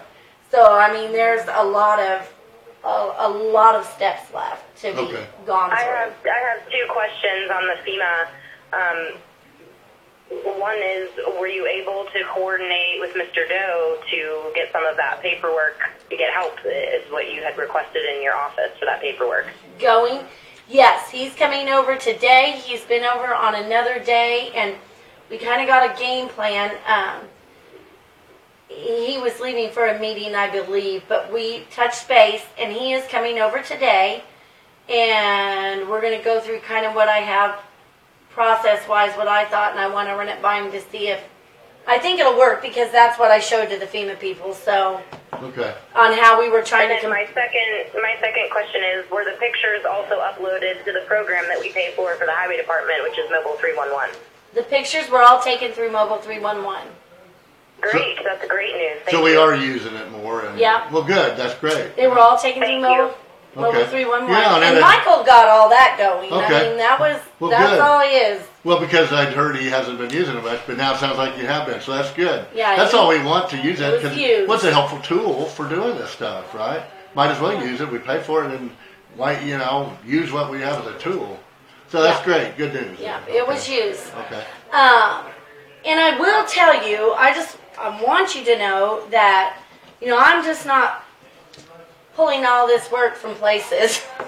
I mean, it's a, we're all kind of coming together in the mornings or whatever, and I kind of started on it last week for this week, but, I have been in touch with Michael, and I've been texting him on different things, so, I mean, You're doing a great job.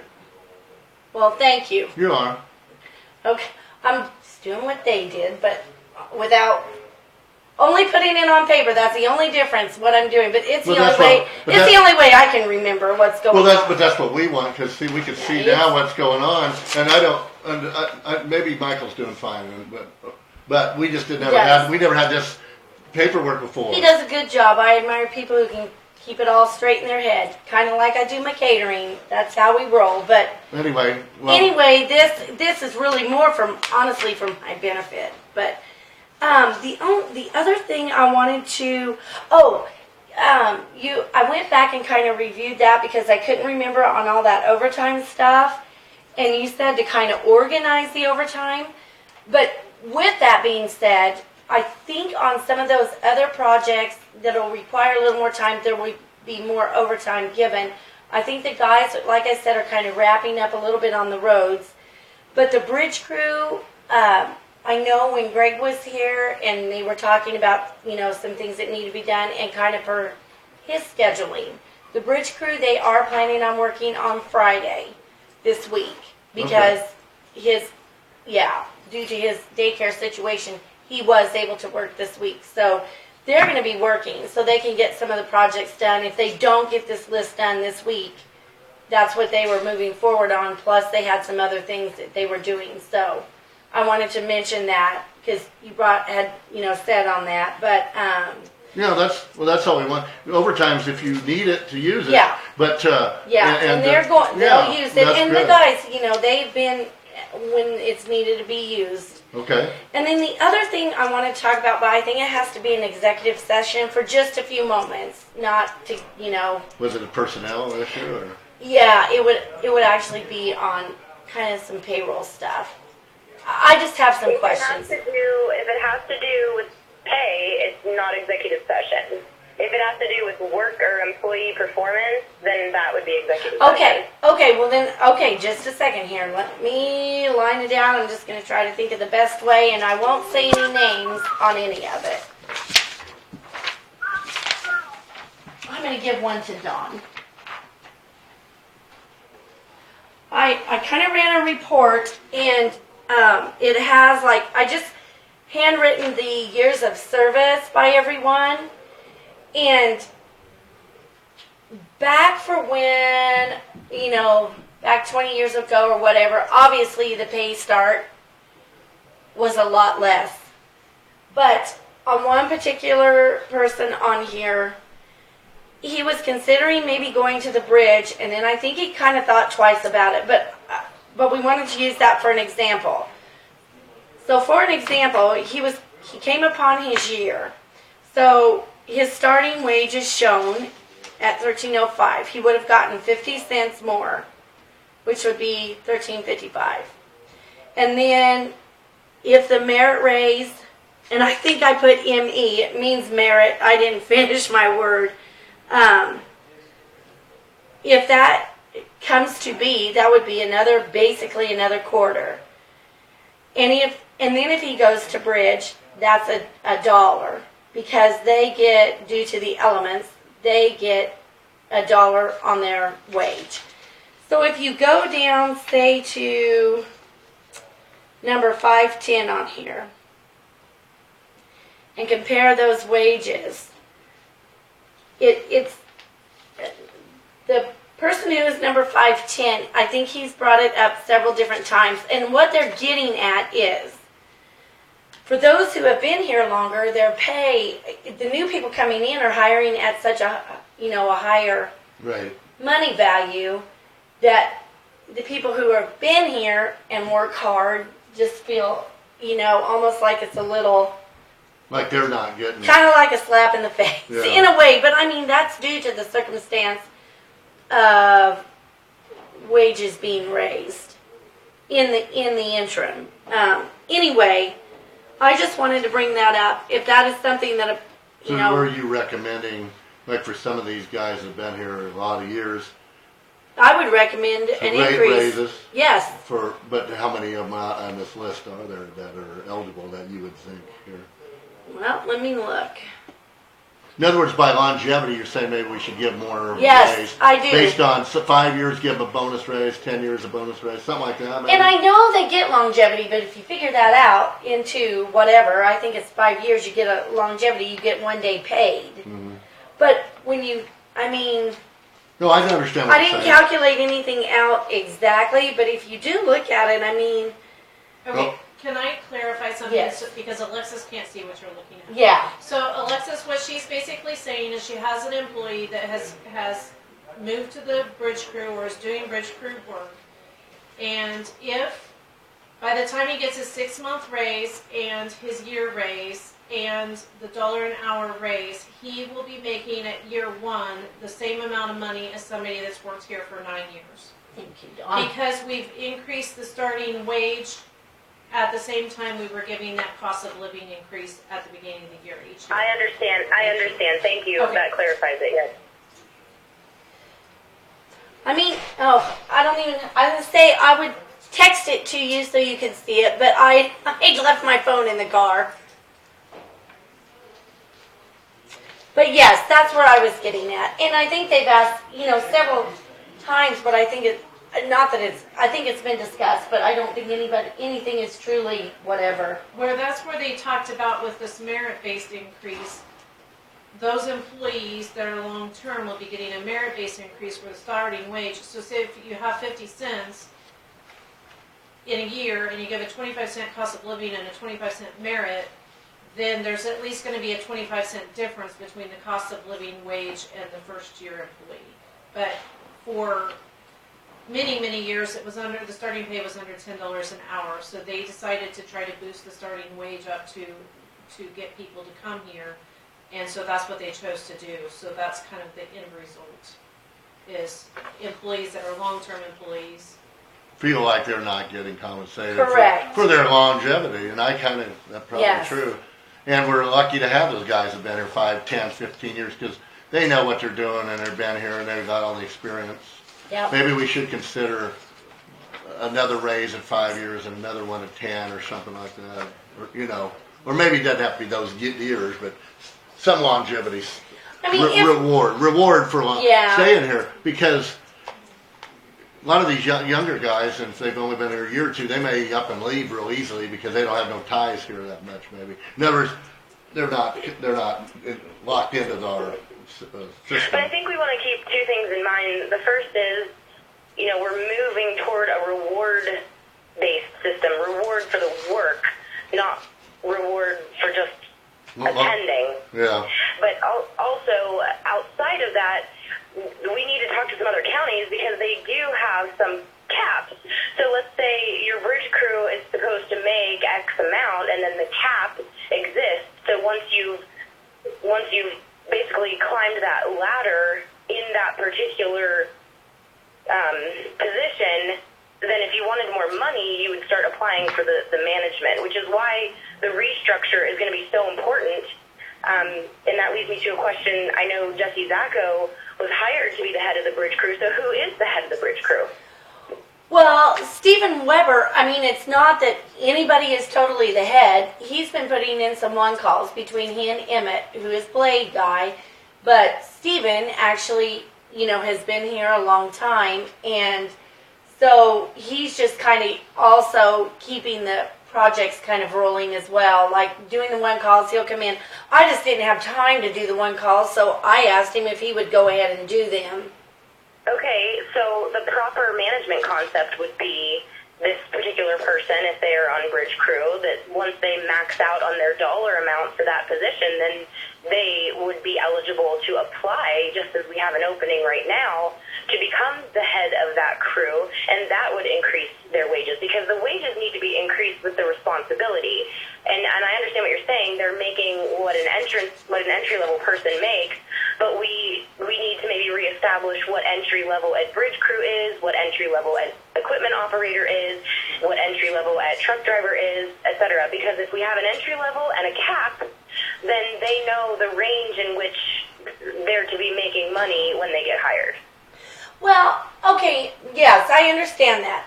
But I'm going to use him for an example, since, we determined that he is the one that is basically kind of doing the work. He's not doing all the work Jesse was doing, but he is, he is doing the one calls. And anyway, but what I was going to say to that is, for instance, with Steven, he started out a mechanic, then he went to truck driver. So he was making 50 cents more as a mechanic. He moved to truck driver. We took away the 50 cents. Then he went to the bridge crew, and we gave him back $1. Just kind of seemed, I don't know. I also think maybe that stuff being considered here as well is that, what about cross-training? If these guys can run every dang piece of equipment and know what particularly each department kind of does that not account? That, again, that's where training comes in. If Right. you have completed a certain level of training, most companies and a few counties that I've talked to, you have tiers. So you enter in as a tier Right. 1 equipment operator, and if yeah. you've proven yourself and performed the required levels of training, which I have yet to see as a requirement, then you move to tier 2, and that is a specific pay scale. Well, and then once you've mastered that and you want to take on more responsibility for coordinating jobs, etc., you move to tier 3. After you're at tier 3, if you don't apply for a management position when it comes open, then you've topped out and you're at a certain pay scale until that yearly raise comes around, either based on merit or cost of living. Yeah, and see, that could be established more so, say, possibly that way in the highway department, because there are so many elements. But if you compare that to another department, they might be doing, although we would be doing the same thing, the same stuff every day for the most part. But the guys are learning. I'm not talking about other departments. I'm just talking No, about, I know. Okay. So No. you have a truck driver, you have a junior level truck driver, and you have a senior level truck driver. You have equipment operators. Tier 1 is motor grader only. Tier 2 is motor grader and backhoe. And Tier 3 is excavator and bulldozer and everything below. You see what I'm saying? You have to actually complete the required training and be able to, if you're talking about cross training, you have to complete the training, and there has to be a training schedule. And if someone does not ever wish to operate the excavator and the bulldozer, then they know they're going to maintain tier 2 or tier 1. If someone only wants to be on a blade route and never get in another piece of machinery or be trained on it, then they will stay at tier 1, and they know their limitations that come with the finances there. Does that make sense? Absolutely. I know exactly what you're saying, but what I was going to say was, when I worked for the judicial branch in Salina, the way ours was a step program. So you went in as, say clerk 1, clerk 2, secretary 1, secretary 2, 3, 4, whatever. But it was not done off of, what it was done off of years of service. So after, your first year you move up to step 2 or whatever, and then at your 5th year you move up to step 3. That it wasn't done on exactly what you're doing. It was done on Well, years of It was service. done on years of service. Not merit, necessarily. Right. So years, your longevity, that's basically was what it was on. And then at the 5th year, you started drawing longevity pay. Well, But the historian in me needs to feel like I need to tell you guys, because I can't remember when we started doing the $1 an hour raise. But the $1 an hour more was to entice people to stay on the bridge crew, because originally everybody would get hired on the bridge crew, but that's the first job you want to get off of. And so as soon as a position was open, they were always transferring out. So they offered $1 more an hour for anybody that works on the bridge crew to keep them there, is what the goal was of that. Okay. yeah. And the solution to that is that potentially a tier 1 bridge crew member makes $1 an hour more than a tier 1 equipment operator. I mean, that has to be established then through the pay scale for that particular department, which I think we can work on, and that is how a lot of other places do it. I mean, you have to qualify for that next level. You don't qualify automatically by it being December 31st. In other words, by years of service. So technically, we have a guy that would do, he actually would do bridge crew, but he's not the best at completely running all the equipment yet. But he would get there eventually, and for him, money-wise, it would be beneficial for he and his family. But he happens to also be the one that if you bring him in, compared to the other guy, he's going to be making just as much. And that is where the problem comes in, because now you've got the guy who's kind of halfway running stuff, and he's not He's not making any more than a new guy. Exactly, but doing more of the work. Yeah. So, I mean, yeah. But that's why what I explained solves that problem. If tier Right. 1 But can equipment operator makes $10 an hour, and tier 2 equipment operator makes $12 an hour, then you know what you make regardless of whether you're entry level or not, because you're entering with a certain amount of knowledge and skill. But Because yes, if we're hiring if we're hiring someone who needs trained, then in essence, the county is paying for their training either as they go or taking classes. So that's how you solve that problem. Yes, I it's understand. solvable. All I'm saying is, I mean, I don't know where you guys are in the process of figuring out all that. All I know is that if the one employee decides to stay on bridge at basically the entry-level position and you've got the other, now we're going to have a conflict for a while until you get things figured out. That's all I'm saying. Well, you have You know. two types of employees. Yeah. There are always two types of employees, and that's Management 101. Someone who just wants the job and they like the hours and they're comfortable in a position, or someone that's actually trying to climb a ladder and work their way through or even out. But And I we think have to that's be both. Accommodating both. So that means that the people who are choosing not to advance their skill level or their knowledge are comfortable at their pay. That's on them. The people who want to advance their skill level and their knowledge, that's where we need to be active in rewarding them, which the first step of that was the merit-based raises. With the restructuring of the highway department, I believe we can address exactly what you're talking about and create tiers within each position that they will know ahead of time what they're capable of making if they do X, Y, and Z. But it would be up to the department head to create that structure and make the demands on the employee. Right. All I'm saying is temporarily, if you guys can just look at that, and because as far as both of those employees, I would say all three of them that are doing it, all of them want to advance, and all of them are running the equipment except the newest one, he's not running all of it because he's not quite the best at it yet. He is still learning. But that's all I'm saying. If it can just be looked at We'll look for the at it. person who is Yeah. doing the more. Yeah. I understand your point. Yeah. And we'll look into it. I almost think that you could give a little bit of reward for years of service also, because I was under the impression that is what the longevity pay is. okay. Because We already got a longevity longevity pay is not going to pay. be equal to your longevity pay if you put in twice as much time. Right. Now, from what I've talked to the guys, like when we have met or whatever, some of those guys, the ones who get longevity, I suppose what they're getting, I don't know because I've not met that fifth year yet, but, for their 1 day of pay, and from what I heard from I would say all of them that were talking about it, that they would rather see the pay increase and not have the dang longevity. Like if they got more for their hourly wage.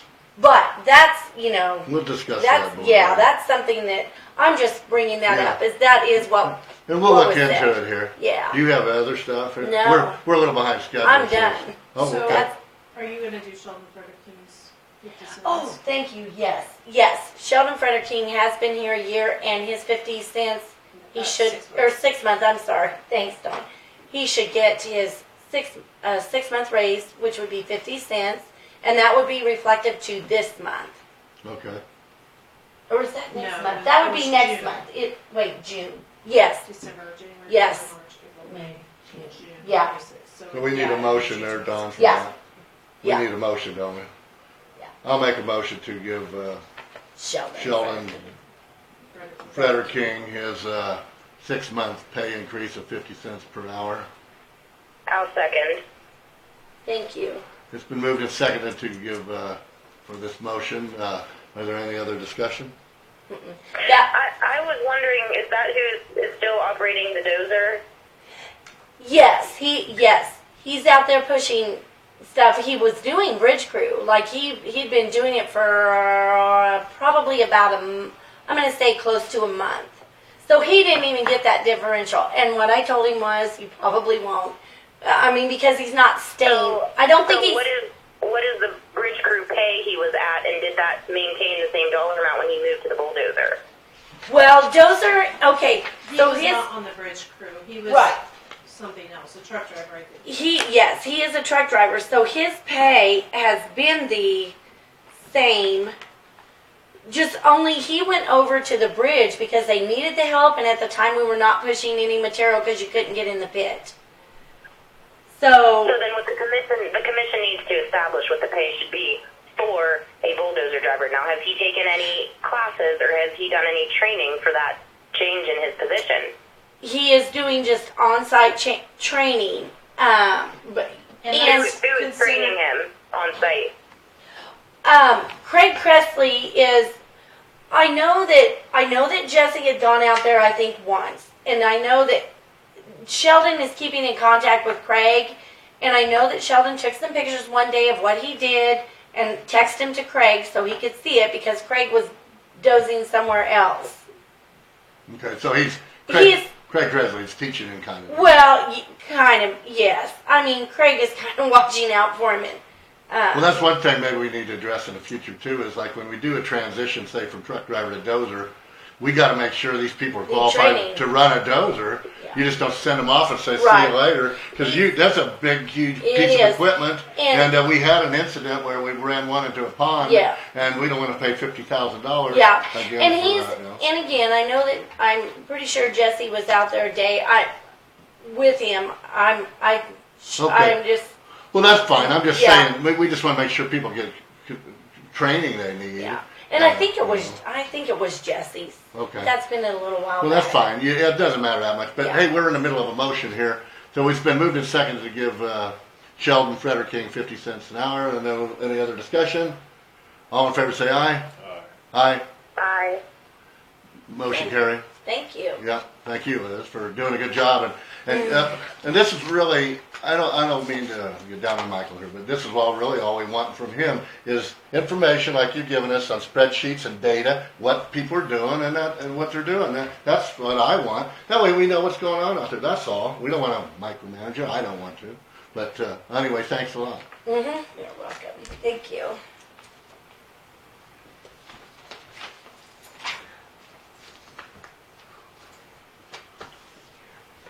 Mr. Rahmeier, you ready?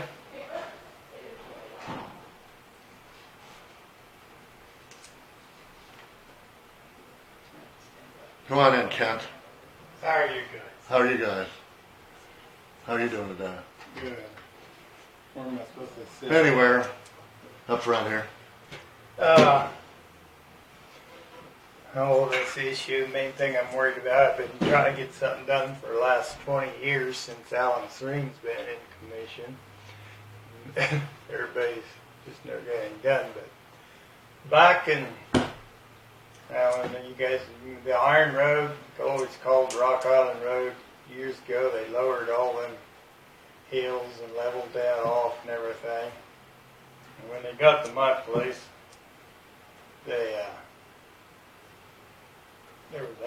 I got two waterways coming into that road, draining off there and going across into where it was Reinert's ground before. And when they got to that point, instead of cleaning all the silt out behind on Reinert's side, they went in there and they raised that culvert up 4 foot. And it's only sticking down below the road about that much. I mean, it's big enough culvert to handle and everything. And it already kind of done before I realized, I said, this ain't gonna work. Because, they built a berm on my waterway to handle that, and it looked really good. And as the years go on, that silt that's filled in, now it's all up 4 foot. And there's not one drop of water that goes through the culvert. It takes off across my field down to the next waterway and drains out there. And then when there's enough rain, it goes over the road in between. I feel like it's not my responsibility to fix it, because it's been The culvert plug, but Yeah. out of mine. And so, what would what's your request here to fix that culvert? Yeah, and put it back down in there where it originally was, clean it out behind. And that's at the iron. Otherwise, if you guys are going to have a big problem in a couple, 3 years, the road's going to be washed out, where it's where it's going over the top of And that's it. at Iron and Wet Street out there. Well, it's 200 and on 90th and 100, 90th, East. 90th and Iron, Yeah. 90th and Iron. That's over by just north of your place there on Yeah. Iron. I know where Yeah. that is. Yeah. Yeah. I know where you live. I mean, you guys need to come out And look at it, someday. yeah. I don't know, do we have any road supervisors or anything? Or Well, right now we You have. do? Well, right I now. mean, you'll understand when you see the situation. Yeah, I'll come over and look at it. And we have right now, Michael's out on leave, and Liz has kind of been operating the highway department. But so But we'll come look at it and try to get that scheduled to get it worked on, okay? I mean, But, so you before think it they could was just be- talking like there wasn't a budget to do it or nothing. So you think there'd be just, the culvert be cleaned out, would that fix it, or it needs to be No, lower? it needs to be dug back deep- where it originally back was. dug deeper and put You down go lower. back there and clean out the original silt. Okay. And I mean, then I'll have to dig out 4 foot and bottom that water. Do we have to get on private property to do that, or is that all on the Well, it'd be- right away of the ditches? Well, it'd be Barksdale's and mine. Well, we have to get permission to do that. We just can't go drive it on your field or Barksdale's, and then Right. without you guys telling us it's okay, you know. Exactly. Yeah. Yeah, it's something we're gonna have to work on. Well, we need to do that because for liability reasons and for just But I mean, private it's property. cuts. It's made a mess out of my field now. I mean, the first drop of water just goes across, and I'll come look at that 90th. It's on Iron there, 90, right by your right driveway. it's a 90th. It's like I say, it's a half mile east of that. East of little you. corner there. Yeah. Okay. Give me a call and I'll meet you there. What's your number? Can I get it? 658 5129. 5129. Yeah. Alexis, I'm sorry I didn't tell you. Kent Rahmeier's here. Obviously, you probably heard the discussion about I can hear. about this culvert on 90th and Iron. So I plan to look at it, and I'll tell Liz too that there's a project maybe we can look into fixing for him. Yeah, and then Thank you. there's a couple other deals too that in the same section where my farmhouse is there. That Oak Creek goes down there, and I like to get to there to winter cattle there, and now it's to the point with all the rains and everything, you got to drive up over top the culvert to get on into the pasture gate. And it's been needing some gravel for years.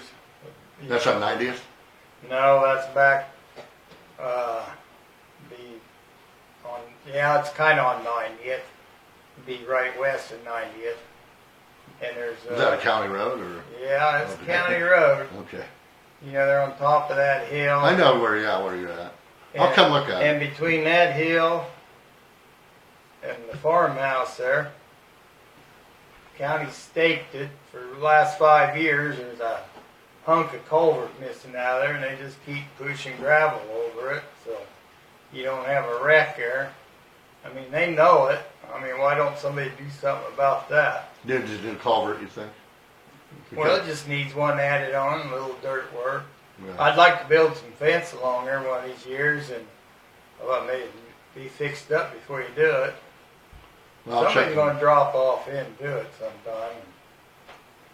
But I'll show you if you Yeah, come I'll out. call it 658-5129. Yeah, I'll try to cut this week. Is You'll there be around some- this week? yeah, you think? I'll I'll give you a just- call and we'll meet over there. I'll just make time for And it. then when we get a good idea what's going on, I'll get with Liz. You'll understand what I'll I'm get with talking Liz about. and see what they can work that in, or at least if it's a bigger issue, financially or Yeah. something, then I'll bring it with Jim and Right, Alexis here on yeah. what we can do. Yeah, I mean, Because I don't well, want to just like get that deal, there's a lot of water comes down that deal at Oak Creek, and Okay. there's one culvert this big around. Okay. That's what the handles it, and it just goes clear over the road each time, and then you got it. And it just made a mess too down in the We've had some waterway. mean weather this winter and Yeah, spring. I mean, I understand that, Yeah.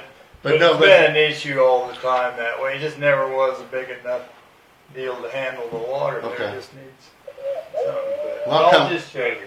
Yeah, I'll come look at it, and then I'll get with the highway department and review with them, and they can look at it and they can make their assessment on what needs to be done.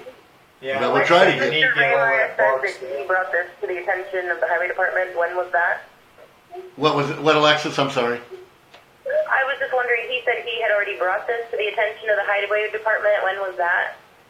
Last 20 years. He said The when Alan commissioners, Serene every was commissioner we've had, last 5 commissioners. Last since Alan Serene's would have been last 20 years he's brought it to What the did they attention. tell you over there? Yeah, what they tell Well, you. they was coming, brought it up at the commissioners. Now, see, your other 2 commissioners are gone, and I don't know if they ever got it brought up and decided to do anything or not. What did the I highway just- department say? Well, I didn't talk to Highway, I talked to the commissioners, like Gerald and Yeah. Steve Terry, Airborough and Terry and Steve. and Aljo. Steve act like there was no funding for that. Well, you got equipment and labor you pay every week anyhow. So Yeah. I mean, I don't see where that's an issue, but Well, we're it never fixing. did get done. I think this serves as the perfect example of why we need to be utilizing Mobile 311, because as soon as that issue gets flagged, it stays on the map as unresolved until it gets finished.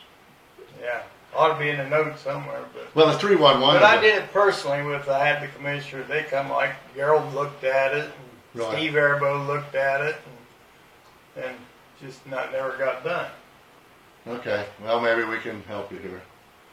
But the 311 is where they can take pictures And every of time all I this. pay my It goes on the property computer. taxes, I get upset, and I'd like to get a little something back out of it. Okay.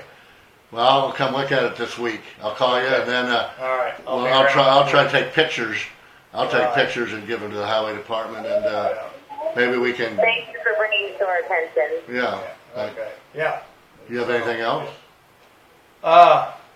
There is, on that road, like east of Steve Cheney's, I don't know what. Yeah, I know. Yeah, right there, that little one, that little corner there, Yeah, right we- by 18 Highway. No, they go up north. Oh, the one up north. His new home. Oh, yeah, west of his house. Yeah. That washed up bad, didn't it? Yeah, like some of them, but Yeah. I'm sure you guys are gonna fix that. But you go into the next mile, and about the first eighth of the mile needs some gravel. Into the next section. Going west, you're talking about. I got a Right, pasture back in there, and what do you do when it rains some night? You go check cattle, and it is so terrible greasy. What is it? Needs some gravel spotted in there. What is that Yeah. street? Do you know that number? I can't tell. Well, I know where Steve's got his new house. Yeah. And I've heard going west from there It's in that Grand Township. the water comes down from the north, really washed Yeah. across that road and about washed the road out down in there. Yeah. And then you get into, once you get past that mile, and then there's just an eighth of a mile just slicker and snot every time it rains. That's And it just needs a little that's bit another of mile west Yeah. of Steve's. Okay, I'll come check Yeah. that out too. Okay, we can talk to the highway department about Yeah. that. Those were It don't look bad till it rains. these were existing gravel roads, but now they're Yeah. washed away or Yeah. got Yeah. bad because of all this water. Gravel's wore out on it. Yeah, it's Okay. never been. Well, maybe. Here a year or two ago, you guys put some gravel in that guy that moved in there. Yeah. Following his old place. Right. Well, that intersection, we should have went about 300 more feet West. west, and Okay. problem would have been solved. So, I'll check on that too. Okay. Steve and Chris Jeannie were telling me that west Yeah, of their house sure. is really bad because that washed out it's there. getting them low spots, Yeah. and it really does. And need it's a something. dangerous place. Needs there filled in. because it's yeah. like a dangerous. Yeah, drop off It's like ditch. 45-degree angle Yeah. going down each one of them draws. Yeah. Okay. Yeah, it does need some attention. I'll try to so. get over there this week. on that Okay, I'll leave you alone. too. Okay. Well, thanks for coming in. You bet. Thank you. Kent. And anything else, I John? have something. Okay. So I really only received one application, and I had already offered the job before somebody else brought in their resume, but because it's a part-time person to begin with, I just need somebody to help me get caught up. I would like to hire Brittany Heald, and I do have her application with me. She's not somebody that's going to be a long-term employee, and I know that up front. She knows that up front, and I think that's why it's a good fit, because then that gives you guys some options for HR and gives me some time, but gets me some help. I have an election coming up in November I'm going to need help for. And so with that being said, I would like her approved at $12.05 per hour. I've already made the offer, and I guess you guys really officially need to set the wage for her. 12:05. Yes. Did you hear all that, Alexis? A little bit of it was faded. I didn't hear a name, and I heard 12:05. Brittany Heald is her name. And how many hours? Do you have a designated amount of hours or a schedule? she's gonna kind of have limited hours, but she's available on Mondays. So primarily, I'll have her work on Mondays, and then have her work with special Okay. projects for me as she can. But it's more so to get kind of caught up. I will have her, like, she's gonna come in tomorrow night and help me. We're gonna get the paycheck stuff stuffed and things like that. I just need help filing. I've got a ton of payroll things I haven't filed. So I'll have her help a little bit on the HR side, but more than nothing, it will be on the election side and the clerk side that she'll be doing the busy work. And the reason why I think it's a win-win situation is she doesn't want a full-time job. She's in school right now. And she's off every Monday, so that kind of helps us. But this is not what her career path is going to be. And with part-time per need, it doesn't really matter who you hire. They're going to want more hours. And this will give you guys the options of being able to figure out what you want to do for HR. And if HR is that it comes back into my office, then we'll open that full-time position up and do that, and then I won't need her anymore, and her feelings will not be hurt by any means. But she gives me the means to at least get some of those mundane things done that we just don't have time to do. Okay. So Does she get benefits too then? no. The only benefit that they would get is if they have to be on payroll 30 days, but they get 4 hours of holiday time if they work during the month that they get holidays. If they work more than half of the hours available, they get leave time, but there's no way she's going to have half the hours available. I'm looking like maybe 12 hours maximum per week, potentially just the 8 on Mondays. Okay. So yeah, no, absolutely no Oh, benefits. that's fine. I just didn't know how that worked. No. Do you have any question about this, Alexis? And this, how do you spell her last name? Heald. Okay. She works part-time at Citizen State Bank right now. I don't know if any of you go Yeah, there. I know her from school. Yeah. I substitute taught her. I'll make a motion to hire Brittany Heald part-time for the county clerk's office at the starting rate of $12.05 per hour. I second the motion. It's been moved and seconded to hire Brittany Heald as a part-time employee for the county clerk's office. Are there any other discussion?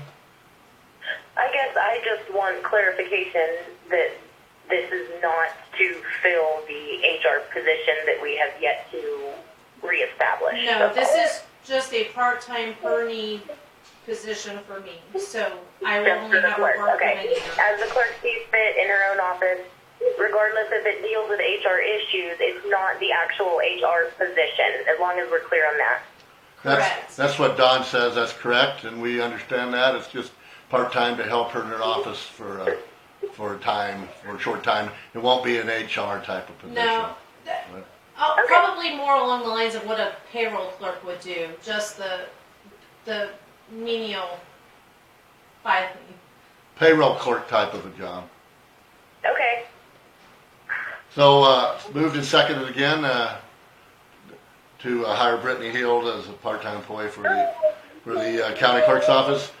Any other discussion? If not, all in favor say aye. Aye. Aye. Aye. Approved. Not opposed. And Jeff, the auditor, called last week, but we played phone tag back and forth, so I'm assuming he's wanting to set a date to come. I kind of forgot to call him this morning before your guys' meeting, but I will email you guys if that's what it is. This is the auditor for the budget. Yeah, and then we've got to Get going on the budgets, okay. Probably better schedule that for next week too, right? We'll put on a time slot for budget stuff. Yes. Okay.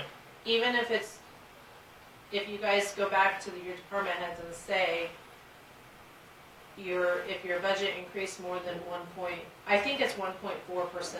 I need to look that up again because numbers right now just aren't sticking. I will begin that mass email to the department heads, and I'll just give them that notification, hey, as a reminder, we're going to be looking at the budgets, and you will automatically be ineligible for anything over the increase. Okay. I'll email you when I get back upstairs what that increase is. So that way you have the percentage. So then that way they can start reworking their budget. Okay, anything else, Don? Information? that we need to do. I have a question. When are we closing the applications for the job that we're currently hiring in the highway department? Did we put an end date on that, Dawn? Do you happen to remember? I did not. I think you guys said not to. I think we just left it And open. how many applications do we have now? I don't know, but if you give me 3 minutes and I'll run up and count. She's gonna go up to the office and, Don's gonna go to the office and try to get them and be back, take a couple minutes here. So, Well, yeah, and I'm bringing that up because, well, number one, we want to make sure that we move on that, and number two, to continue with the restructuring, I think the commission needs to create their own flow chart and organize it, and I think we do need to discuss the different tiers and the pay scale that's associated at entry level and a specific amount of training and the next level and pay scale, associated with that. I think we need to differentiate and identify so that everyone knows where they are and where they're eligible to move to. yeah, more of a career path type of a setup. I don't think that's very well organized now the way it looks to me. Well, what Liz brought up today is the perfect example. You could have started there 20 years ago and be doing a great job and not be making any more than a new entry-level person who has no training. So the Right. county's actually paying to train a new person at a more expensive rate than what we're paying out for a seasoned employee. And we currently have no system to prove that an employee has more skill set because we have no education requirements. We have no training objectives. So that needs to be put on paper, and we need to hire someone who's able to do some training. Some training, and also, I think maybe like an in-house certification. Like if some guy learns how to run a dozer and he becomes proficient, Yes. he'd be certified dozer operator, then maybe a certified grader operator, Yes. and so forth. That way then they have a When the certificate. dozer operator goes on Right. vacation, you work your way down the list to the next person on the list who's been certified to do that job. Well, that would be just, an in-house certification thing. And that way then, I agree. because if somebody's got 4 certifications, truck driver, bulldozer, grader, then they could make another quarter an hour more, maybe because we're going to reward them for their knowledge and ability. Right. But, right, and that would all fall under equipment operator tiers and Yeah. what their pay scale is. Well, we could look into that. Hey, Don's back with this information. So we have 3 actual applications, and then 1 applied through Wichita Eagle, which basically gives you their resume, and the other one through that Indeed.com, and it gives you their resume. Did you hear that? Yes, and I would like to suggest, well, first let me ask, Dawn, do we have anything on the schedule for next week besides what we did today, which was review, well, there were 2 things we asked for on the schedule next week, and now I'm... Well, the pick, we got to sign the pick thing, right? I think there is somebody already on the agenda, but then you also have nursing home the entire afternoon. Yeah, nursing home we're going to deal with, and also the budget, probably. So would you like to schedule a special meeting then to go over the applications? Because I think if we have 5 now, we need to start, because if we get many more than that, that's going to be an entire day. Yeah, I think we should probably have a special meeting. Are those executive sessions all the way? Yes. Yes. Yeah, maybe we should have a special meeting, because we do have a lot of issues coming up. Budget we got to address, and the pick stuff. Well, I guess all we got to do is get a contract for pick, right, Don? Or, Yes. so we really no more issue there, really, for No, now. and But I guess if you guys wanted to I would move- like to... the nursing home, I I would agree like with Jim. What was that now? I was just going to request that we schedule a special meeting for next week. That allows 1 more week to collect applications. Well, 2, actually. It would give us 2 more weeks to collect applications if we did it at the end of the first week in August. So I'm looking at maybe the 8th or 9th. That's fine with me, or whatever. The 8th is a Thursday, the 9th is a Friday. I believe it would take a couple hours. Yeah, we could schedule another meeting, like a Thursday meeting, like we did before. Works good for me. How about you, Jim? All the same to me. Jim says okay. Okay, so I move to schedule a special meeting on August 8th at 10 a.m. to review highway department applications. I'll second it. It's been moved and seconded to schedule a review of the applications for highway department director on August the 8th at 10 o'clock in the morning. Is there any more discussion? If not, all in favor say aye. Aye. Aye. Aye. Approved, none opposed. Any other business, Alexis, you know of? Not from me. Don, do you have anything else you want to address there? I don't think so. Yes, Sharon. Alan Spring asked me to bring this to the commissioner. There's a hole by a bridge on Iron, between Iron and, well, it would be east of 150th. It's a new bridge there by Delbert Wackers that they put in years ago. He said there's a hole that needs to be fixed. I don't know why he thought I needed to let you know. Well, we'll tell the highway department. Oh, by Delbert Wackers on the Iron, I know where that is. Where that new bridge, where they put that new bridge. Yeah, right, that new bridge across Bullfoot He said Creek. it's just south of it, yeah. Okay, I'll look at that too. I'm gonna go there with talk to Kent Rahmeier. That's almost on the way anyway there. Okay. Yeah, Jim. Well, it's my usual concern, and it's good that people bring their road issues into the commission, but it'd be a hell of a lot better if they took them over to the highway department so they can get their expertise and figure out how they're gonna schedule it. So you're gonna waste time going out there and look, then you're gonna go to the highway department, and they're gonna go out there and look, and then they come back and develop a plan, put it on this schedule. And while we're accepting those, it saves everybody time if we go right to the highway department to start with. Well, I think Kent did that. He said he went there No, he before. said he never did. Oh, I thought he did. No, he said he'd been to every county commission since Alan Serene. Oh, He'd never okay. been to the highway. Okay. Well, I can personally verify that over the last 2.5 years, the majority of the people who come before the commission on road departments, they have stated that the reason is because they have not gotten they have not made any progress by going directly to the highway department in the past. So that's the first thing. The second thing is, if we were utilizing Mobile 311 as a program that we already pay for, any person, including a commissioner or a person who lives at the end of a particular road, can access that program and upload their concern directly. So if we want to move into the year 2020 and get up to date with our actual technology, we don't even have to have these people come in person. They don't even have to make extra phone calls for Liz to handle. They can literally update data through an app where then anyone who's in the highway department can see, oh no, there's a tree down on this particular road, and it's instant material that they can use to make decisions as far as information goes.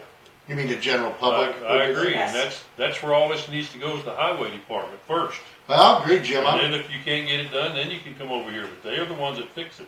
They should. I agree, Jim. Well, I was But- very pleased to hear that they're utilizing 311 because it's invaluable as far as an information tool for information sharing. Yeah, sure. In that instance, Jim, we had Michael out there, I don't know how many times, to show him places that need to be fixed. Well, it's now, they've never done anything with it.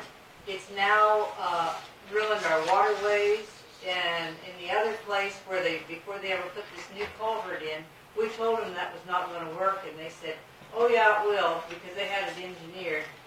And he was there, we've told him, we've had him go back out, and now he's got the waterway ruined and our field ruined. And we asked him what he's going to do, nothing. And if that's the case, you come over here and we'll go talk to them. But again, they're the people who are going to have to fix them. We can't.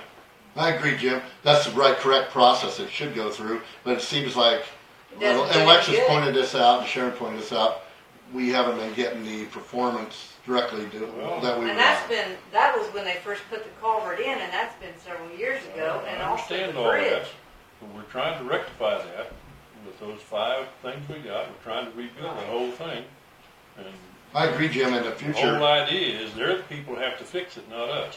Right, but it didn't do any good to go to them, and that's why you said, go to them first. Well, we already have, Well, but and it if did you- no good. If you come here, we still can't fix you up until such time as we get somebody that can give us some technical help here.